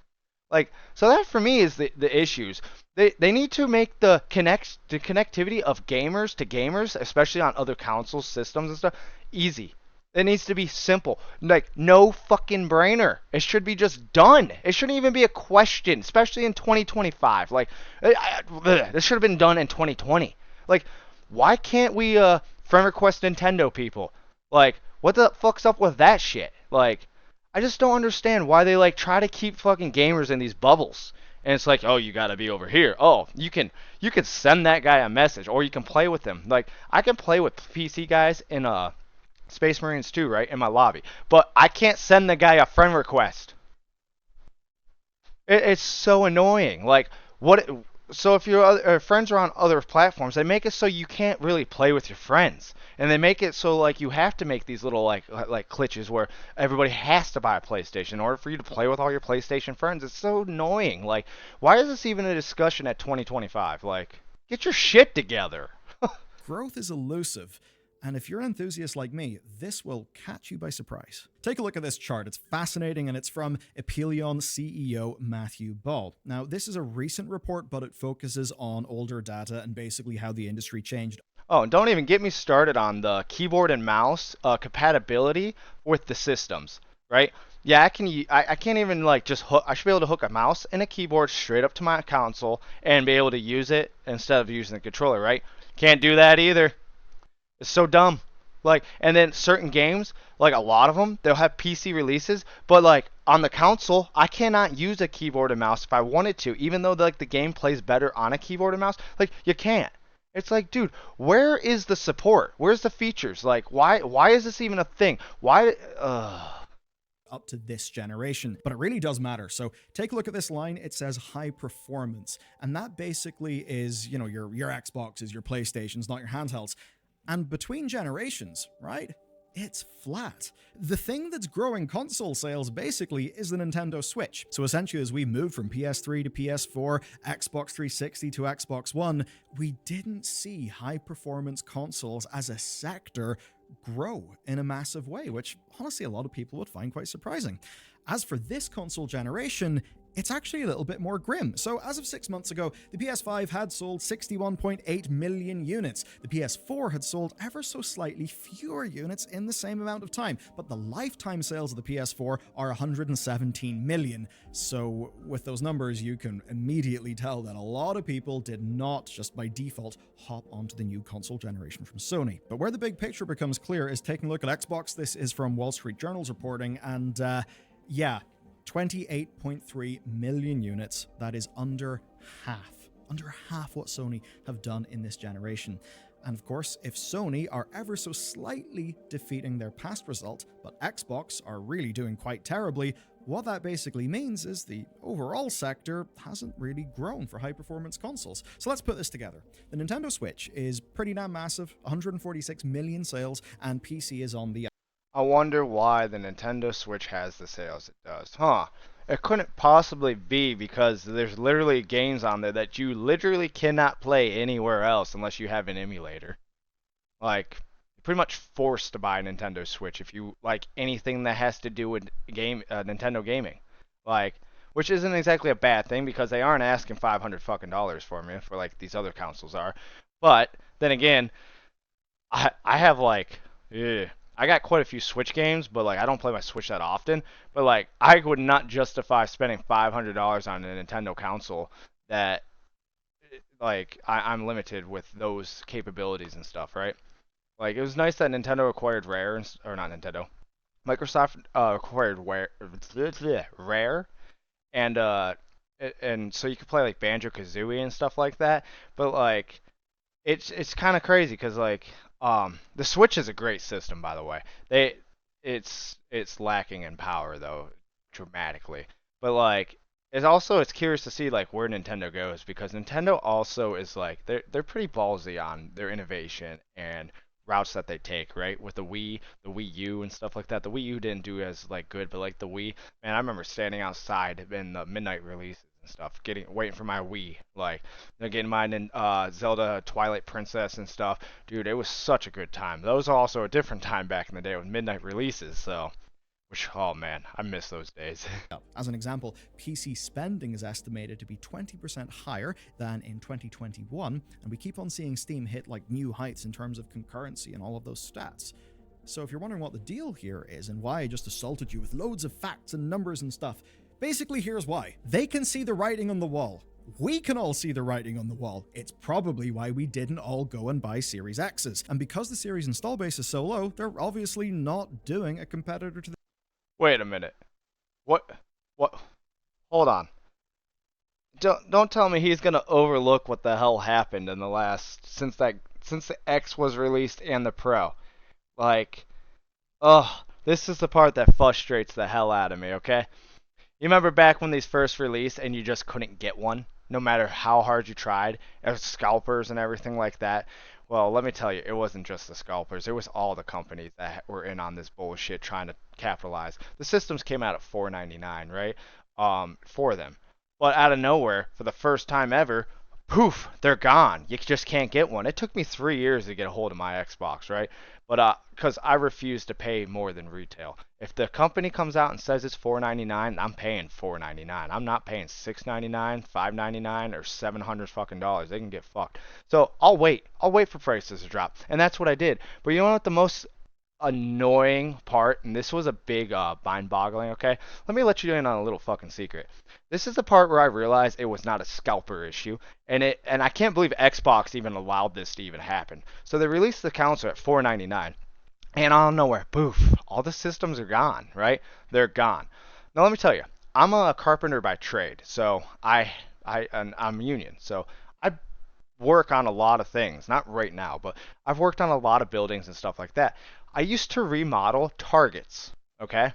Now, if you've ever worked in any of these retail places or know people that worked in these retail places, maybe they can back up what I'm saying here. So, you could get these systems, and they had lots of them, okay? So, I'm in the back area and stuff where all their merchandise and stuff is because we're moving stuff, building them new things and stuff like that. I'm coming in at like nighttime, like, you know, to work and stuff while the store's closed and whatever. And I'll tell you what, there's nothing more that pisses you off than when you go past the gaming section in the back and you just see shelves of PlayStation 5s and shelves of Xbox Series X's. And you're just like, you go out front to the store, nothing on the shelf, nothing, just empty. And you're like, huh. So I even went, I was like, yo, can I get one of those Xbox Series X's right there? Like, and you know, I was like, you know what, why not ask? And I even asked I asked the manager, I was like, yo, I'm here working on your guys' building, you know what I mean? The least you could do is sell me that system right now. They could still do sales at the time, right? They told me, sorry, you have to go online to purchase them. We are not allowed to sell them in store. Okay, I'm like, what the fuck? They did this with Nintendo's Pokemon Arceus too at the time. But this was a Target, so I can only assume all the other places are doing this. Go online and look at how much the fucking system was, right? And it was back ordered or whatever. So like you had to like put in your order. So I kid you not, it was $750. I'm staring at the shit, dude, with my own eyes going, are you fucking kidding me? Like, Are you serious right now? So that opened my eyes. It's not just the scalpers. It's all the fucking companies also doing it, dude. So ever happens again, keep that in mind. The shit's in the stores, boys. They're just refusing to fucking sell it. It took 3 years for the prices to come down and put them back on the shelves. As soon as they came back on the shelves, I went and got my fucking Xbox Series X that I'm playing on right now for $4.99. I was not fucking paying that. So don't ever fall into this whole scalper shit too, because trust me, there's not that many scalpers. These companies are in on this bullshit and they practice this stuff. And there should be laws against this. At least in the US. I don't know how it is in other countries, but like, yeah, no. I was mad as hell when I seen this stuff, right? Because it really opens your mind to what's been going on and what's going on. And I kid you not, I talked to a couple of the guys who also traveled around and work on like other places like Walmart and stuff. They're like, yeah, there's like, I could see him right in the back, man. And like, we're walking past the cage and like, I'd be in the cage too, because I'm going in the cage with all the locked up merchandise to build stuff. Like, I'm a carpenter. So we're building them more shelves and everything like that. And I'll tell you what, it just does not much gonna piss you off besides seeing companies practicing in this shit when it's retail price is $4.99, but you can't find them because they're all in on it together. It's crazy. They were selling them for $200 to $300 more, and that's if you could even acquire it, man. Fucking stupid. The PS5 Pro. They have officially said they're not going to do that, but in a way, they see the PS5 Pro as a faster horse. They see themselves as Henry Ford. So even for them, resources are limited. Why would they waste those resources on the Pro version of an already defeated console when they can start investing on winning tomorrow in a new market? A market informed by the fact that high-performance console growth has been flat, maybe even declining. And especially when I mean, after what happened this last few years, I wonder why console growth has been declining. You should have never let the companies do that shit for 2-3 years. Maybe if they didn't allow the companies to do that, they would have had way more console sales, man. Because at one point it was easier to get a PlayStation than it was an Xbox. Like, I wonder what played into these factors of, sales plummeting. I would have gotten an Xbox as soon as it came out, but I was literally not able to. Industry-wide, total engagement across PC and consoles was stagnant in 2023, but was down 10% in 2024. One thing first, though, because I got You just got down in 2024 because the people who finally were able to get one got it in 2023. So gotta grab us out of this strategic quagmire to just have a real talk. So I'm gonna bet that there's a rumbling dissatisfaction that's probably been bubbling around your head throughout this video. It's been bubbling around my head throughout this video. And that's because all of this strategic talk does make sense. You look at Microsoft, you see them completely lose the consoles and then decide, right, we'll put our resources into tomorrow and we won't bother with the thing right now, blah, blah, blah. There's that to back it all up. But also, hold the fuck on a second. Games are a hobby. Games are an art form, a creative art form, which is why we enjoy playing them and getting the new experiences that we can get from them. So before I bring this up and try to lay out what Microsoft is thinking, I do want to plant a bit of a flag here. As an example, right now, in the world of streaming, you can see the business models of your Amazon Primes and your Netflixes really just now being at the expense of the customer experience. And this happens in so many businesses. At least in most cases, it seems like it's all this grand strategy that's flopping out of the C-suites. Perhaps the suites a floor or two lower, and the legions of product managers who are there to hit their KPIs and their OKRs and to ship their update in the right quarter. But I think that screws developers. It certainly screws us as customers. We've just seen, like, in many ways in games, a lot of things are getting worse, and it sucks. So all of this talking about big strategy is fun, but it's often, I think, a sort of self-felating fun that's a distraction from the actual thing of value, which in some sort of ideal world would be, are the games good? Like what Sven from Larian said at the Game Awards. We're like, well, no, we're Larian. This is the type of game we make. We don't follow the trends. We just want to be really good at making the type of game that we're really good at making. And funnily enough, people absolutely goddamn love that. So I think you get the point. It's all this mid-wit strategic stuff that leads to, your Star Wars being mishandled or Netflix being so analytical with how they cancel or greenlight their shows that at this stage, nobody bloody trusts them. So with that in mind, that there's probably going to be a lot of damage around this, let's bring Xbox's plan together. It's a plan that by now is actually quite clear. Xbox did have plans for a mid-gen upgrade to fight the PS5 Pro, but again, per Jez Corden, they abandoned those plans and are going straight to the next generation. Yes. Now, Xbox have themselves ruled out exiting the game. It's just a cash hardware grab. space, That's all the right? PS Which Pro was. basically It was a means cash this. grab. By the year 2030, they want to ship a new console, and they want to hit 100 million Game Pass subscribers. Now, there are rumors suggesting that they will be publishing heavily in the Switch too. And, as Jez said, the era of Xbox having permanent console exclusives is over. And we've already seen that with Hi-Fi Rush, Sea of Thieves, and now even their big guns like Indiana Jones, which is officially targeting a spring launch on the PS5. Which is when I'm going to buy it, and that's the only way that Microsoft would ever get my money for it, which is what they want. They'd probably like that money. Microsoft are not betting on console growth, which does actually make sense.